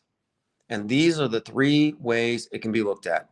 The duopoly, main and alt, or our way, which is inclusive of media fakery, systemic, special effects, long-term media fakery, psyops, prefabricated history written in advance, etc. So our informed disbelief will be the 3rd column to go beside the fake and alt. Yeah, and I'll be live with Fakeologist on Monday. That's a weekly thing. And we will also be live tomorrow. And if I'm out somewhere, out in the cottonwoods painting or something, I'll probably stream from there. Plain Dakota says, someone call in. I would, but long distance scam will get me. Well, I could probably use Discord with this setup. I need to optimize it for audio, but having a separate laptop, I have a Chromebook here that is open with the phones, but I could open Discord here and it would make it, I think it'd be the same exact thing, as far as making it possible for you to get in without having to pay long distance. The number is 505 510 4226. It's on the screen. If you look at the screen, you'll see a cyborg penguin in front of the rings of Saturn, and it says call now.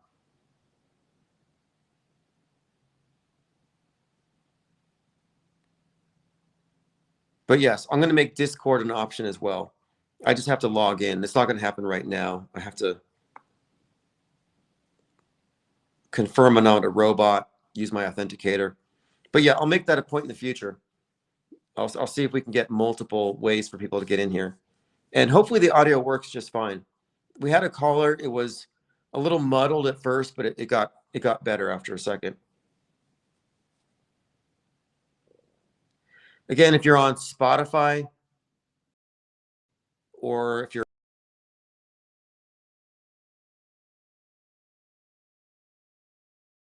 being updated again, finally, it's been weeks. Infinite Plane Radio. This is landline sound. Does this come through pretty clear? Yeah, loud and clear. Lima Charlie, thanks for calling. Yeah, so I just to test the line, calling in, and we haven't heard from a while is John the plumber down there, and I guess he's in Florida, right? Yeah, that's right. John Cordone. Yeah, I was kind of curious to hear his commentary on some issues. Yeah, well, thanks for calling. And yeah, I want to get your take on things as well. Like, we've had a lot happen. What do you think about Dick Cheney's death day, followed by a plane crashing in a very 9/11-ing way? What's your opinion? Well, when Dick Cheney came up on Fakeologist the other night, all we could think about was, I remember you extensively covered Christian Bale's representation of Cheney in was it the movie Vice? Yes. And how stunned everybody was by how lifelike, how realistic the simulation was. The point being that Hollywood already has that kind of silicon masking technology and everything else. So that was how we looked at it and said, well, that raises the question of how often were we seeing one Cheney if he's that easy to simulate, there could have been multiple Cheneys out there. The significance of Cheney to me is if he were still around, he could have been arrested as a 9/11 perp because he is documented as having been in command of several of the drills or exercises, simulations that were taking place that morning on 9/11 and actually was in the bunker. And then there's a story about him and I keep thinking Norman Mineta, the Secretary of Transportation, who supposedly was running back and forth to Cheney, reporting on the progress of Flight 93 as it approached. Right. Washington. Did you see the picture of Cheney with his feet kicked up, watching the Twin Towers burning? It made me think of Hillary. Another shot they showed us of Hillary Clinton sitting somewhere in a White House bunker, briefing, watching. It might have been Gaddafi getting sodomized with a knife that she was watching. No, it was some kind of base that was being overrun. What was it called? I think it started. Oh no, you're talking about the Benghazi. That's what it was, Benghazi. Well, yeah, there was so much. I got to tell you, I followed that because David Petraeus, General Petraeus, he later was appointed to run the CIA. He had married, in order to advance in the Army, he had married the wife of the base commander, who was not exactly much of a looker, from what I understand. And so he constantly was involved in scandalous affairs. Yeah, betray us. I mean, what a world stage name. Well, it's crazy. He really got involved in a scandal with this military photographer named Paula. I got to look it up again. It's there. I'm having a senior moment. But I recall the picture of Hillary Clinton, totally staged. Well, she was this photographer was going around selling her book. She had done a biography. She was the official Army biographer of General David Petraeus, and she'd written a book. In order to do this book, she followed him around, gotten to know him, and I guess he was sleeping with her, allegedly. But the thing is, she couldn't keep her mouth shut, and so she was lecturing an audience at the Air Force Academy out there in Colorado Springs, and started mouthing off. She says, well, I know what really happened in Benghazi. She said there was a weapons exchange taking place or other agreements with Islamist groups and negotiations that were going on, and there may have been some hostages held. But one way or another, she said, she also said she thought there was some enhanced interrogation going on in the basement there of prisoners. And she revealed this to a large audience at the Air Force Academy at Colorado Springs, and then subsequently, because there was a highlight focus on her relationship, Paula Broadwell. I can't believe I saw this meme. It said, pouring out a shot for Dick Cheney. Petraeus had to resign because of this. And that is really how the Benghazi thing became a scandal. But the other thing was that they released this video called Innocence of Muslims. They tried to say that the release of an amateur video worldwide was what had triggered whatever was supposed to have happened in Gaza. We were told that some Islamic militants, or that somebody raided a U.S.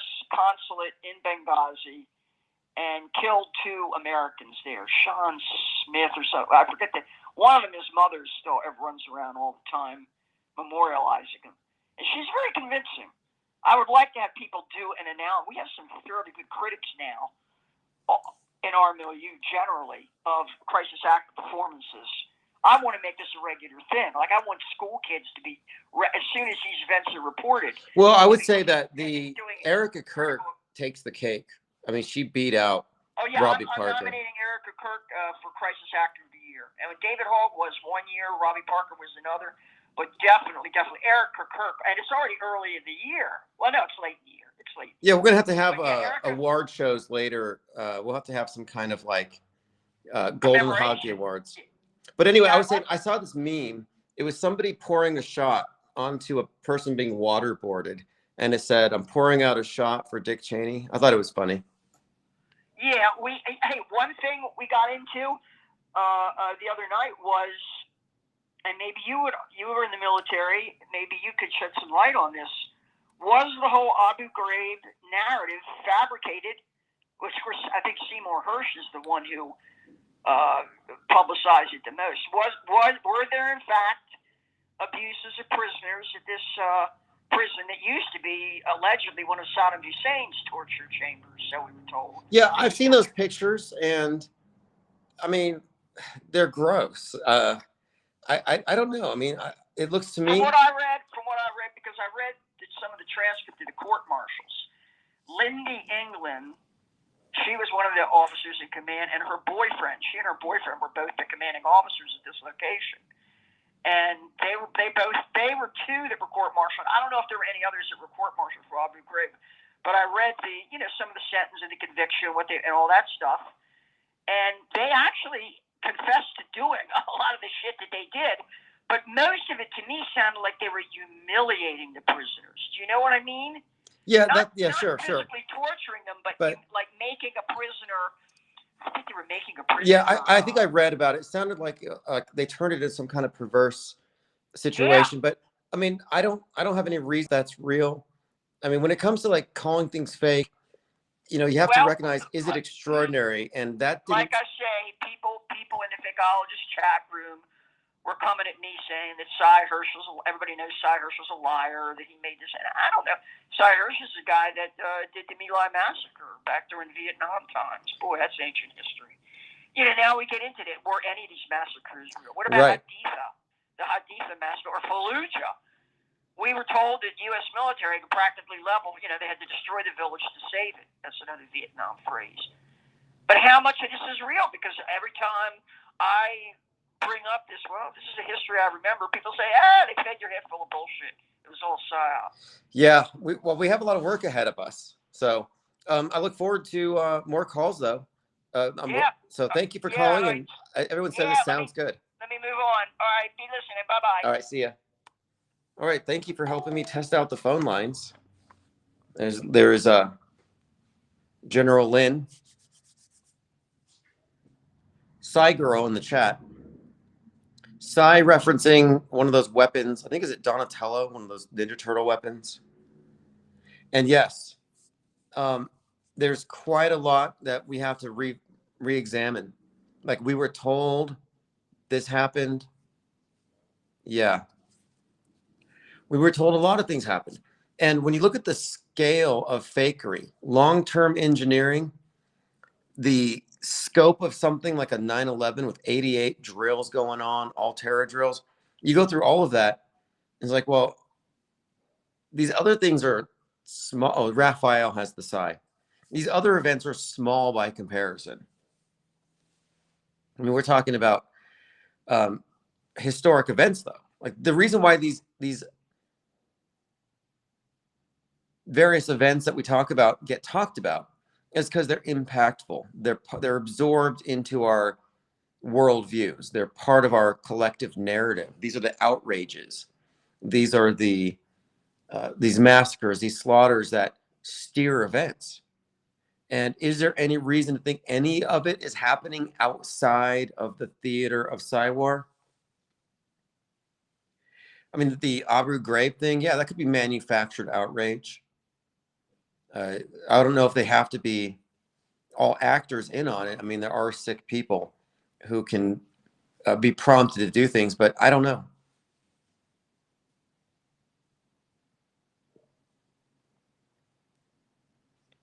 All right, this has been great. We tested out the phones. It's only going to get better. And I'm going to go set up the 24/7. So look in your inbox later tonight. I'm going to send out archives. Although this one might take until tomorrow. YouTube takes like 3 hours to process, but I should have it. But anyway, I'm going to send out the archives with the synopsis. I'm using notebooklm.google to give me a synopsis with quotes. So if you want to know what we talked about on any live stream, you go to the newsletter, you can read the breakdown, read some pull quotes, and the video's right there. I'm also putting it out on the podcast streams and the 24/7. It's going to loop. The last 11 hours and 9 minutes has just been put into a loop. And then I'm going to add tonight. So we should clear 12 hours.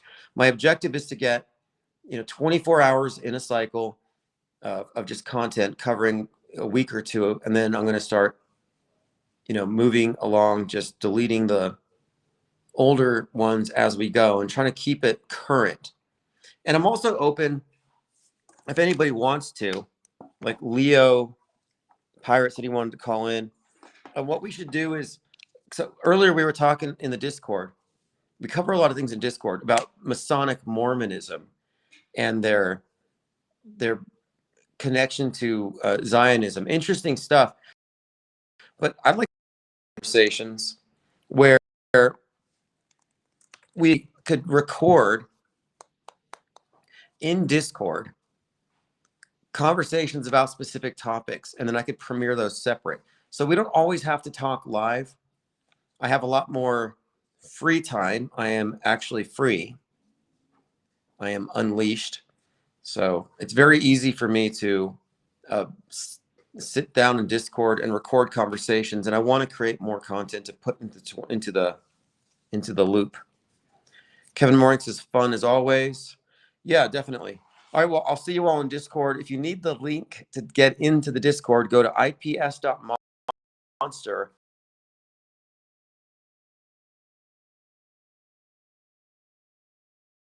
Yeah, here we are. All right.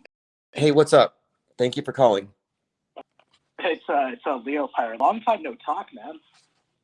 Yeah, we haven't talked since Charlie Kirk was still around. Since before that, even. So what are we going to start measuring? Like how many psyops ago have we talked? It's like at least 2 or 3 psyops back. We should start measuring an AK after Kirk. Is that like what the new? The Church of Kirkianity, yeah. It is surreal because he's earlier in the stream. Sorry for arriving so late, and I was eating food while listening to 2x speed. I heard you say Kirkianity. I had said that just earlier today before today's stream, and I was like, wow, amazing how much on the same wavelength we are. But I got to catch up to watch the rest of the stream. But hey, I'm just testing out the system, making sure you hear it, because I know you've been streaming for what, 3 hours. I imagine you probably don't want to have a long conversation with me. Yeah, well, we're 3 hours and 16 minutes in, but phones are back on, and yeah, so now I'm going to be opening up phones for basically hour 2 and 3 from now on. So the first hour, I'll be monologuing and going over recent content, but yeah, phones are going to be open up again. So if there's any topics that we need to catch up on, we should just schedule it. We should just do it, and we'll catch up. Sure, especially because I agree that like the findings I have on Mormonism would be really good as a condensed, focused conversation or a soundbite from Discord that you could kind of keep separately rather than having it buried in a long call-in show. Exactly. So kind of save. Exactly my point. My research for that. Yeah, exactly. We can talk about any topic into any level of deep nuance, and exactly, it won't get buried, and it'll be titled as a separate podcast. Perfect. And the thing is, I guess not related to world stage stuff, but related to some of your earlier work. I remember one of the first PDFs I had found from you was like how to control a codependent on like narcissism. And I don't want to get into my personal life, but let's just say I too have been throughout my entire life I've experienced this, right? But more recently I had kind of a situation, and I've just been doing a deep dive into the more recent scientific literature and research into it, and it's uncanny how similar it is to the world stage. Yes. The triangulation, the setting people against each other, constantly changing masks of like what's right and what's wrong, the charm to harm. I think the left wing, the LGBT kind of group, got the charm, and now they're getting the harm. And now the right wing is getting the charm. Yes, the scapegoat and the golden child have switched. There's triangulation. And that's what I've been picking up on this, is that it seems like you can look at the macrocosm of the world stage reflected in the microcosm of the emotionally abusive relationships and the general structures these things take, where it's the same manipulation tactics. And the kind of hate you're getting for the very valid world stage connections you're making reminds me of if you call out a narc on their lies. They call you crazy. They push buttons. Oh, right. They gauge your reaction. They try to make you as angry as possible so that when you rightfully call out their lies or their manipulation tactics, you're the one who looks crazy. And they just go, oh, well, hands off. Like, hey, whoa, calm down. Oh yeah, you call out a manipulator on their tactics, and they'll project it onto you. And then you have the media calling you a hoaxer for calling out their hoaxes. It's that's why I have said that Big Brother has got to be a narcissist.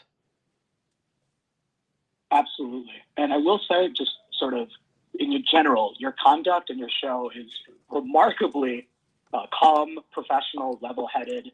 It really, if anyone calls you, crazy, it's just because they haven't watched your content long enough or interacted with you long enough. And that's, to be expected. I, too, have been called a younger slang term is used to call someone schizo. They're always like, oh, schizo, if the perspective you provide is outside of the parameters of the established MSN and MSN Plus view. Yes. But it's very, very interesting stuff about the 9/11 kind of overlap with Dick Cheney. It's kind of undeniable. It's like you said, either God has a sense of humor or this is subconscious programming. Then you throw in the Muslim mayor and the reaction there. And to me, I'm like, okay, that's way too concerted, too perfect.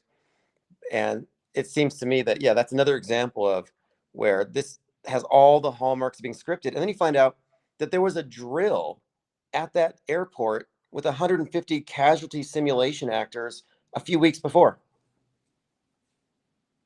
Yeah, this checklist you've made of like concurrent predictive programming, drills occurring at the same time. It's so repeatable and predictable even. It kind of becomes undeniable. And I was in the box for a long time of thinking that predictive and concurrent programming correlated with them planning a real event. The biggest thing I got from the think tank was that connection where it's like if an event has predictive and concurrent programming, that means it's staged and it's fake. No one died, no one cried.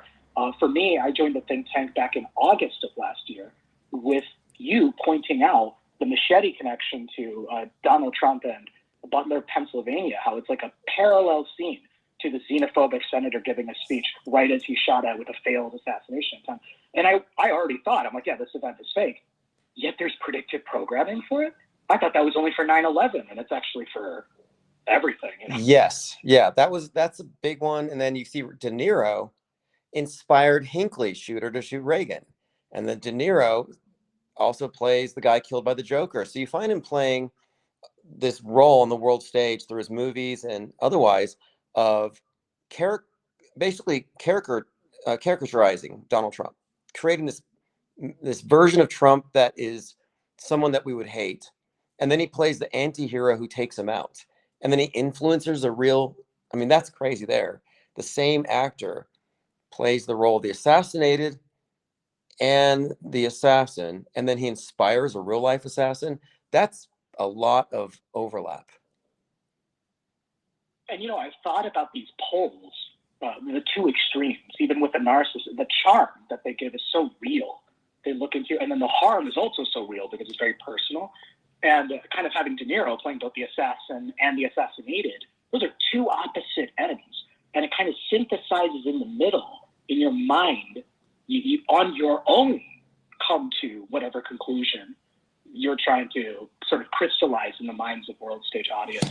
I think this probably explains why earlier you were saying it's like Candace Owens is the face of, this white supremacy, anti-Israel stuff. And it's like she could only say these anti-feminist things and, pro-life things because she's a black woman. So it's like very strange how they kind of put these two extremes, blending them together to drive a point in a very, I don't know, unnatural way that normally honest conduct and honest conversations are carried. And then she's super close with then Kanye West, who was the black skinhead on the world stage. He even wore the black skinhead mask. So I'm like, okay, what are they doing exactly with this? It seems like they are doing this, like Nick Fuentes, for example, face of white nationalism. And you got this like basement dwelling, mixed race, unmarried, 30-year-old virgin talking about you need to have a trad wife and have 20 kids by the time she's 25. I'm like, come on. You're talking about this archaic lifestyle. Women can't vote. They just have babies. But then there you are living in your mom's basement at 30, and you can't even claim to be, pure enough to represent the white nationalist blood purists. So it's all super contradictory. Yeah, and the super contradictory aspect lends credence to the confidence trick. Because it's so obviously false, if you think for more than 5 seconds, it almost makes you shut off the thinking for 5 seconds to do away with the cognitive dissonance, and you just follow along with the Pied Piper. You just kind of don't think, even though obviously your intuition and basic thinking is like, this doesn't make any sense. You just go with it, and in a way, it's almost like, wow, this is so radical and different. But if you see the patterns, it's like, no, this is actually typical.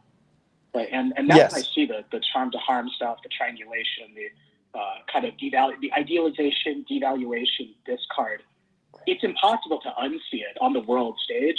And even certain people, when I look back on certain friendships and relationships in my life, I'm like, oh, yeah, they never would ever admit they did anything wrong, ever. No, exactly. They will never admit. There's no accountability, and the media is the same way. The psyops never get corrected.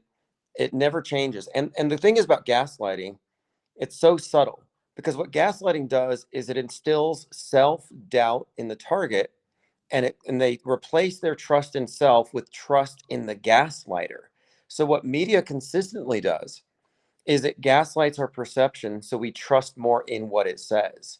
And this is systemic gaslighting, which is a form of emotional and psychological abuse, to be honest. Yeah, the cognitive sabotage that makes you dependent on the abuser for reality. And that makes a lot of sense. And another tactic NPD, sort of people do is isolation, trying to cut you off from people. And you said that with the red pill, now the dream turns into a nightmare. And naturally, it's like now this person turns agitated, and the only people they can listen to is their online niche headed by an extreme pundit.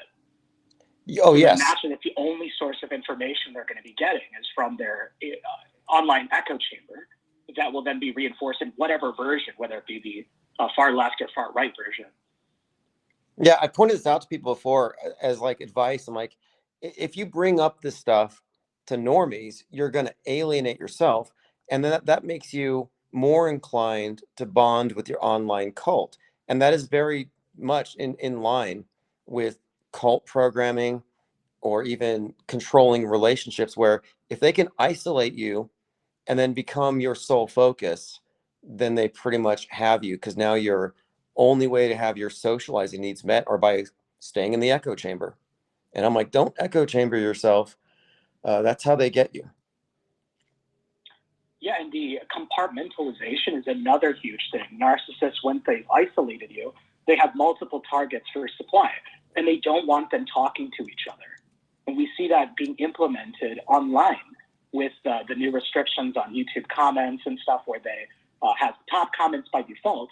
So that means each logged in user sees a different array of comments based on their profile's past interactions and information. So two people, like a far right-wing person and a far left-wing person, they go to a YouTube video, they will see a different set of comments unless they click on the show with sort by latest. Right, that's right. When they join. So people are being naturally separated.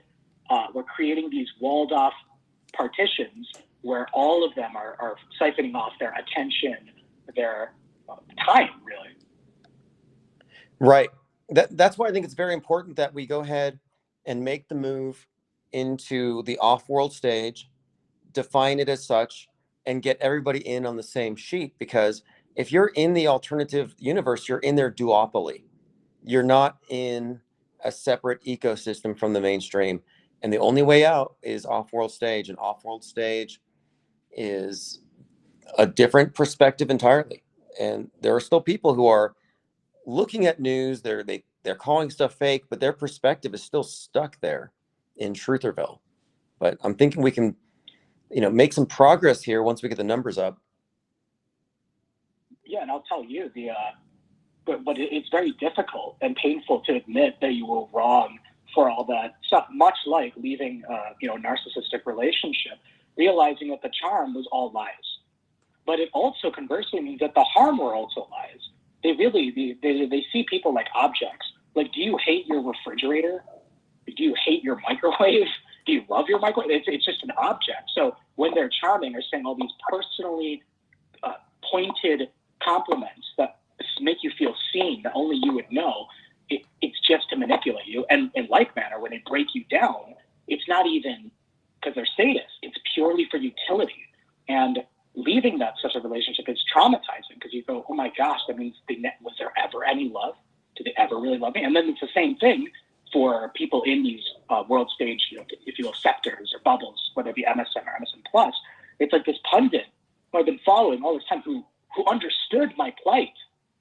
No, they didn't. They never did. They're actors. They don't care about your plight. They don't even care about you. And think of the term, consider attention economy. It's all about attention.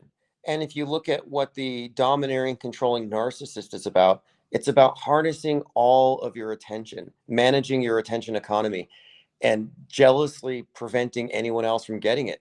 And that's definitely part of the media does have that as and I think they did it on purpose. Because if you give the mass media itself that persona, it's like a God construct.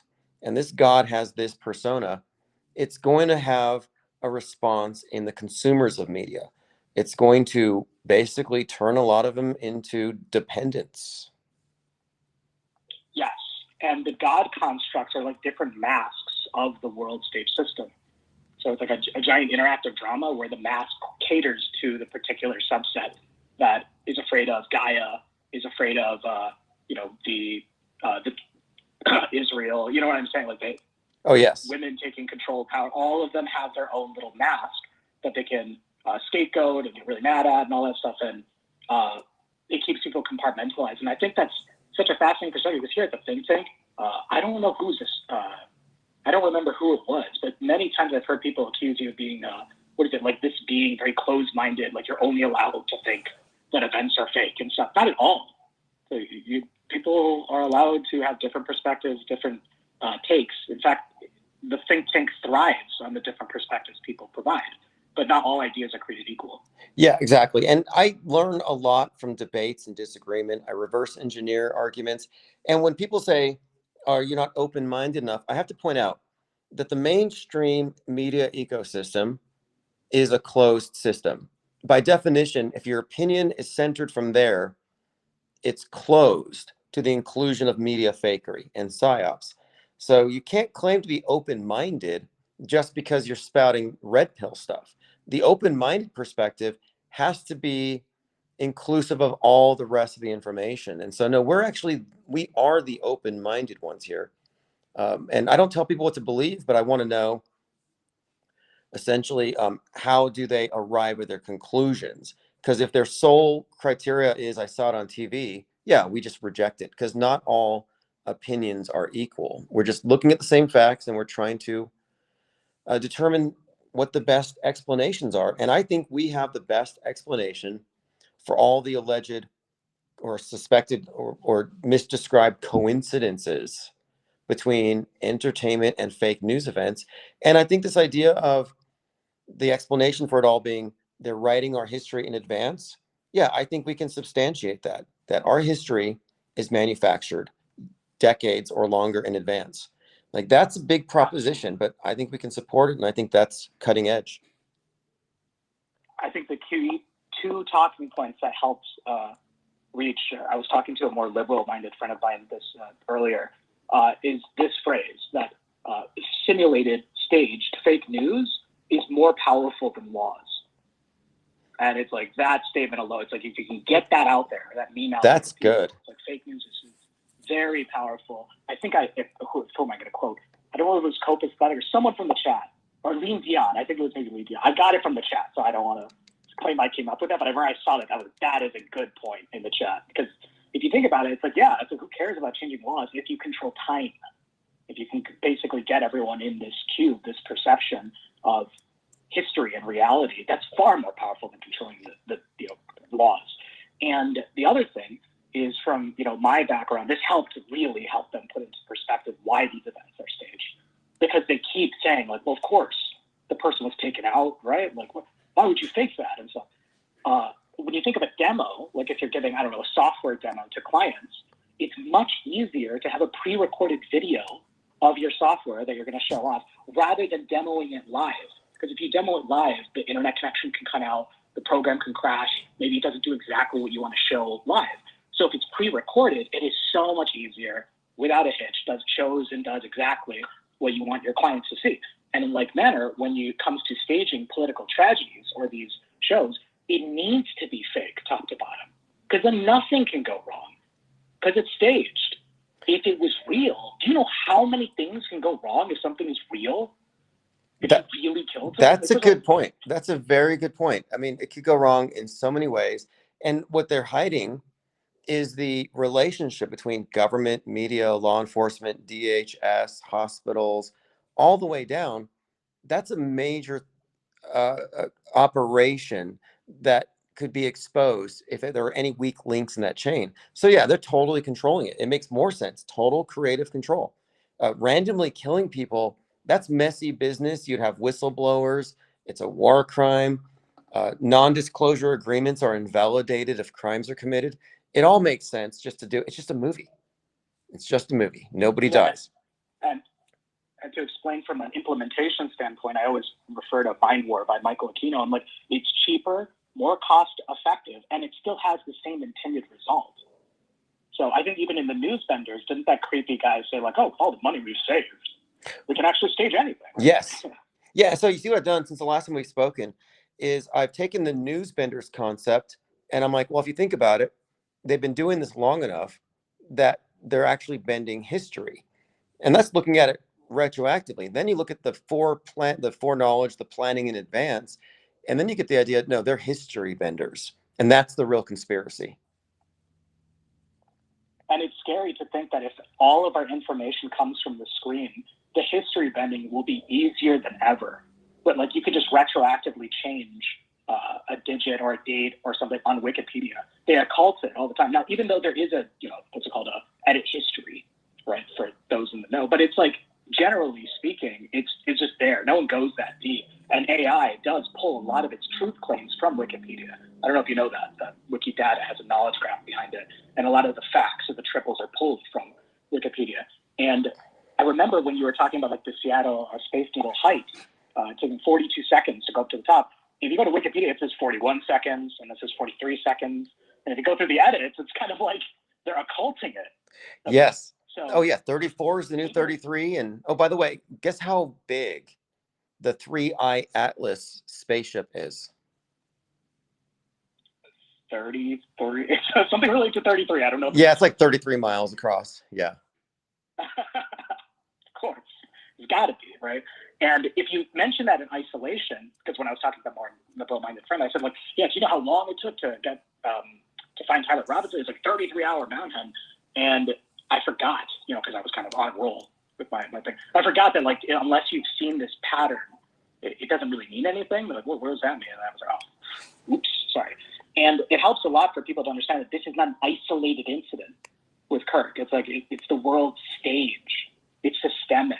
If we only focus on one, it's like it actually does seem a little bit out there and crazy. But if you bring up other events that they may have entertained as being fake, so for a more right-wing minded person, if you mentioned Sandy Hook, if for a more left-wing minded person, you bring up Butler, PA, so you can kind of cater the teaching of the world stage to events that they might have already had doubts with.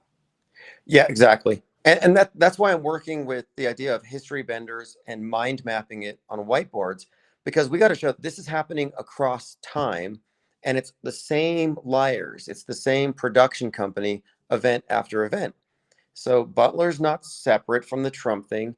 And if you look at these things in isolation, yeah, you can be fooled because your premise is it might be real or it's fake. And we're like, well, no, it's likely fake. If it's an extraordinary claim. And from that perspective, we're like, yeah, it's systemic fakery. You really have to get that it happens over time, and you got to have that continuity in your frame of reference. For sure. And like the last thing I want to say before, I head out, I've actually been reading, or actually I finished, Herman Hesse's The Glass Bead Game, or Magister Ludi. I don't know if you've finished it yet. Very good. I had only read Siddhartha in like high school, so that was the only other Herman Hesse book I read. I read it because of your recommendation on the show, but I've been putting it off until I discovered that Herman Hesse's grandfather actually traveled to or lived in the southwest region of India and translated the Bible into Malayalam. That's why Hermann Hesse is obsessed with Eastern spiritualism.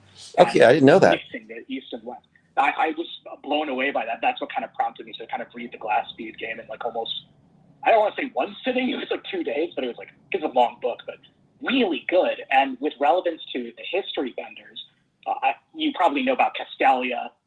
That's why I'm reading. I'm like maybe 2/3 of the way through it. I'm always reading a bunch of books at once, but the reason I'm focused on the Glass Bead Game is that when I see them in Castalia, I see them with their game and how they're talking about history and making these connections. And his name is Joseph Connect, like connect the dots. It's like, I kind of get the idea. That's kind of what we're doing, but they're in this utopia and they're looking at things from an ivory tower perspective. And I see a lot of analogies between the Glass Bead Game and what we're doing. Yes. And what I will say is it's such a shocking ending and it's just really good. I don't want to spoil it and all stuff, but something curious about the people at Castalia is he gets rebuked. I don't know if you saw the part where they send him on a mission to Father Jacobus on a mission to help establish a connection with the Roman papacy. They wanted to have a Castalia representative at the papacy, which, by the way, I had a hearty laugh in the intro where they're like, Pope Pius the 25th plays the Glass Bead Game. I thought that was really funny. The book is actually pretty funny in some parts. But the interesting thing is Father Jacobus rebukes Joseph Knecht, or the German pronunciation Knecht, which that word actually means servant. Okay. Joseph Knecht, right? Which is interesting. It means both. So the English, if you read it, it's Knecht, and then in German it's Knecht, so which means like servant, master, right? Master and servant both. But when he's speaking to Father Jacobus, something he mentions about his criticism of the Castalians is that they seem to just kind of surgically analyze past works of humanity to make these connections, but they don't have any real grounding in absolute history. It's like, a real understanding of true history. It's like, yes, you can point out these manufactured connections that happen through the lens of looking back. But there is such a thing as true history. And he argues that there's like a great battle between good and evil, and Joseph actually listens carefully. And I won't spoil it, but I'll say it heavily impacts him and leads even to some of the interesting parts. Okay. Even the very well, end of the book. I'm at the part where he just gets the role of master. And I had this weird coincidence because I'm reading multiple books, and one of the books is Glass Bead Game. So I'm on page 204 when he assumes the mantle of master and he starts taking on these duties. And then this other book I'm reading is about this alien traveling the galaxy, performing basically touring, he's a performance master. And on the same page number, he gets declared a master. I have these weird coincidences with these books all the time.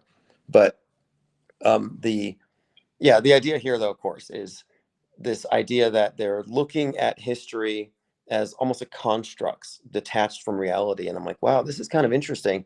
I wonder if the author may have been somewhat in the know about how malleable history itself is. I wonder if some of these authors aren't, on some level, insiders to the process.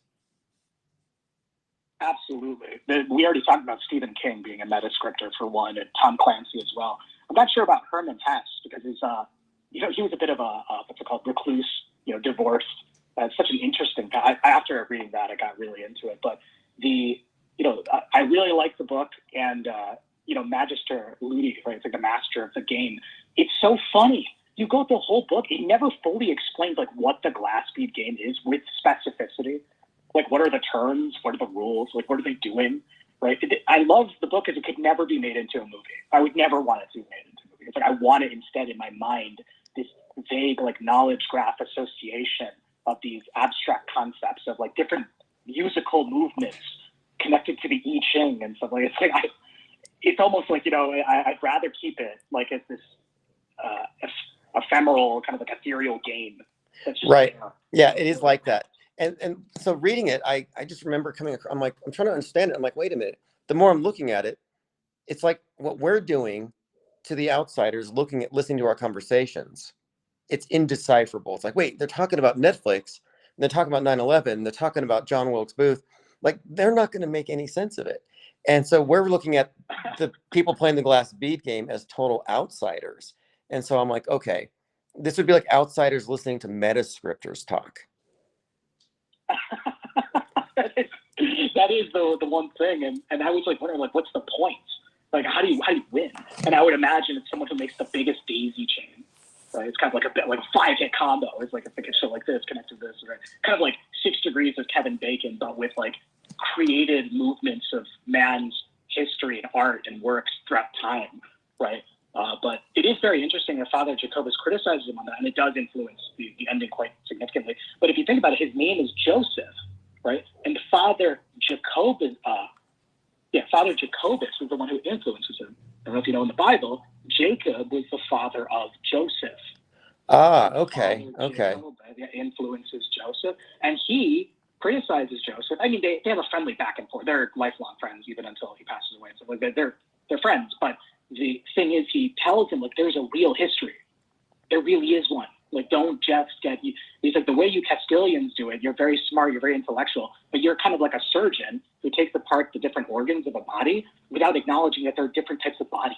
Right. Okay. So we take out, like, we go through the meta script and we're like, okay, we're finding out the fake stuff that steers history, the worldview that we're in. But I'm like, at some point, we have to recognize that behind the fakery, there's the real thing. And that's what we never really address. So yeah, I'm going to finish the book within the next week or so I can kind of look into the subtext and everything else. But I think that it does. For sure. There's something, I don't know, there's something that I relate really strongly to what we're doing, how ivory tower it is, but how, how it looks. I know how this sounds and how it looks, but it ultimately is about history. No. I felt the same way. And I agree that, like, it's not necessary to know, like, to make bigger connections. And you don't need to actually know the truth. And that's something kind of I noticed on my own. You probably have heard me say so many times how I rail and just like, I feel like Father Jacobus at times in the thing, where I'm like, that's not really what it means. Right. Yeah, who cares? It's like, who cares? Because it's a different symbolism system when looking at the world stage. So the internalized symbolism of decoding it doesn't help with decoding the world stage at all. It's totally separate. Right. Yeah, that's right. Because the way that they borrow from every source, it's interchangeable. And yeah, you definitely see the biblical stuff, the science fiction stuff. It draws from Greek myth. It draws from all these various sources in a very syncretic way. And ultimately, it's a big Frankenstein mess. It's just sewn together, all these parts. And, there's another character, it's like Polonly, I forgot his last name. He was like that friend of his when he was young who was an outsider. Yes. And then he was like in the school and then he leaves. That's also, you'll see that later, his son Tito. Anyway, the point is that you'll also see people maybe outside looking in could be represented by him. But I will just say, yeah, I really like it, even though as a plot, this is just a story of some dude going to an elite school. Is that really that cool? It is. I enjoyed it thoroughly. It was like very glad for the recommendation. And I think that's a very interesting sync, that the same page number is when he becomes the master of the game. Yes. You see in another book where master was mentioned. Yeah, this is weird. I know it's off topic, but I'm reading 4 different books. So I got Master of the Game, and then I have the Marrow Tree about this alien character. But I'm also reading this book called The Black Prism, and then a book called Name the Wind. What they all have in common is this protagonist who is ascends to this certain role, like master, and they're all facing the same basic kind of thing, whether they're against an institution or they're in prison for some violation of free speech in this one, but they're all characterized in the same way. And weirdly enough, they all have red hair. Now, the Joseph Knecht character, it doesn't specify his looks, but the book cover I have, he's got red hair. And I kind of associate that symbolically, kind of like even Ayn Rand's The Fountainhead. They make a point about the red hair. I think it just symbolizes like the hot skull, the person who's challenging the system. Yeah, and it's like, and as it's mentioned in the book, it's like the glass bead is only for the intellectuals. It really is ivory tower type stuff. Unless you are really focused on making these, you can't even hope to compete with the masters in the game. And it is really its own kind of art form, making these connections, because it requires free what is it, free association? Is that something? Or Yeah. I forgot the term. Was it free thinking? Is it called free association where you can like make those connections? I think, okay, I used to use the term game, by the way, to describe the world stage, because I said it was the game program. The game is a government, academia, media, entertainment. I was like, you got to look at all these things as coming from a monolithic source, and it's a game. So there's this other, use of that word game, I think is also very relevant. Like strange game, the only winning move is not to play. I've heard that expression used in relationship to interpersonal uh, destructive relationships, but I think it also applies to media and psyops. By suspending judgment, we're not playing the game.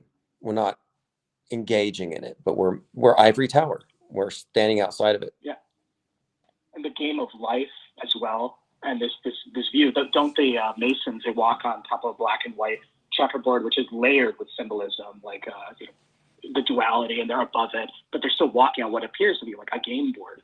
Like they're walking above it. So it's, that certainly is absolutely there. And the interesting thing is I almost feel like in the game system or the government, academia, media, entertainment, there's been an attack on free association, on this way of thinking altogether. Because at least when I grew up, there was this great stigma with the liberal arts, where it was like, oh, if you want to work at McDonald's or something, it's like, yeah, get a degree in, classical literature or in philosophy. Good luck, right? No, if you got to go into STEM, you got to go into science, programming, math. Ironically, and this is funny, I forgot the article I was reading, but like ChatGPT and like a lot of these large language models, they're used overwhelmingly by people in academia in STEM. Like overwhelming, it works great for programming, for math equation recall and stuff like that. Very good at that. But when it comes to real creative thinking, like making these free association connections or writing your own stuff, it's actually quite bad at that. Or it's very dry, very similar. It's not very human. But when it comes to just raw information recall, that's actually what it excels at. And people get angry at some of the connections that we make. They get, angry at it for some reason. I don't know why. It's like, how dare you even make such a connection? Oh my goodness. Right. It's bizarre. Yeah, exactly. A lot of people become, I coined the phrase Plato's cave dwellers. And then there's also Westworld syndrome. So Plato's cave dwellers are the ones who get mad when you show them anything not projected on the wall that you brought from outside their closed cave system. And then the Westworld syndrome is people who don't process anything that's from outside their paradigm. That doesn't look like anything to me, which is a Westworld thing. Right. And it's they're programmed in that way to just shut down if you even kind of draw that stuff. But as you said, I really think it's just a frame of reference thing, because if you believe that these news events are actually organic and real, then yes, what we're doing is kind of crazy. But when you have the understanding that it's staged with foreknowledge, with screenplay writers, directors, crisis actors, concurrent drills, right? Now it's like we're not looking at a real news story. We're looking at a stage play. We're doing media analysis, literary criticism, if you will, right? And then if people can get past that guardrail or that hump, then it's like everything we're doing makes sense. But as long as that wall is there, they'll never, like, if they see a partition between Hollywood and the news, it's like they're never gonna make sense of anything. The compartmentalization. They really did put us into different mental compartments. It's fantastic. It's really an incredible thing that they have constructed. And the political horseshoe dialectics, the black and the white, by design, we're never going to be friends. They created this division, and you can see it right now very strongly ever since, even before, but since Charlie Kirk, you can see, even Luigi Mangione, the left loves to see political violence. That's where they're at right now. They celebrate it. So like, that's pretty divisive right there. But well, hey, thanks very much for the call and helping me test out the phones. And we should definitely do some deep dives, like on the regular. Anybody wants to do this, I'm interested in recording deep dive conversations in the Discord server to put into the 24/7 feed. And phones will always now be open from now on as well. For sure. Thanks, man, for taking my call, and we'll be in touch. So peace. All right. Have a great night. All right, everyone. That is Leo Pirate, who is also in our Discord server. So if you go to the ips.monster, there's a Discord server. We are going to be increasing the number of people in there just by opening the 24/7 and opening up some of these old platforms that I have been on, and people who maybe didn't jump to the latest YouTube channel will find us there. And that's what I've been doing. I've been seeing names of individuals showing up in chats that I haven't seen in a number of years. So it's good to see. And I think it's true that once you've stepped off the world stage, once you've had certain realizations, it's a paradigm shift. You're not going back. You're not going to go back to wrong answers and a bad operating system. What we represent here, when I say cutting edge by our analysis, I'm referring to how we process media, our model. And it happens to be better, more accurate, and testable, as opposed to the alternative, which is part of a duopoly.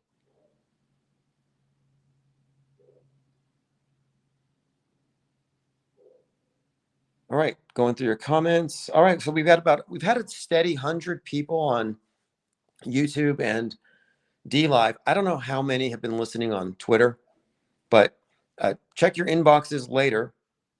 I will be sending out a notification regarding the 24/7 live stream, how that's going to begin. It's going to start off small. We'll pick up steam, but it's going to start off definitely with the audio. It's all new content, or the most recent stuff. And I'm going to be using that to, integrate all of the different platforms with our chats and then with our Discord server. And we'll see where it goes from there. And then in the future, starting tomorrow, I will have Discord open. So if you can't call in, you can jump into the Discord voice, and I'll make that another way to get in on the Infinite Plane radio, open phones for open minds segments. So thanks, everyone. We'll continue this conversation in perpetuity. It's not really ending anytime soon, but we'll be in Discord. Have a great night.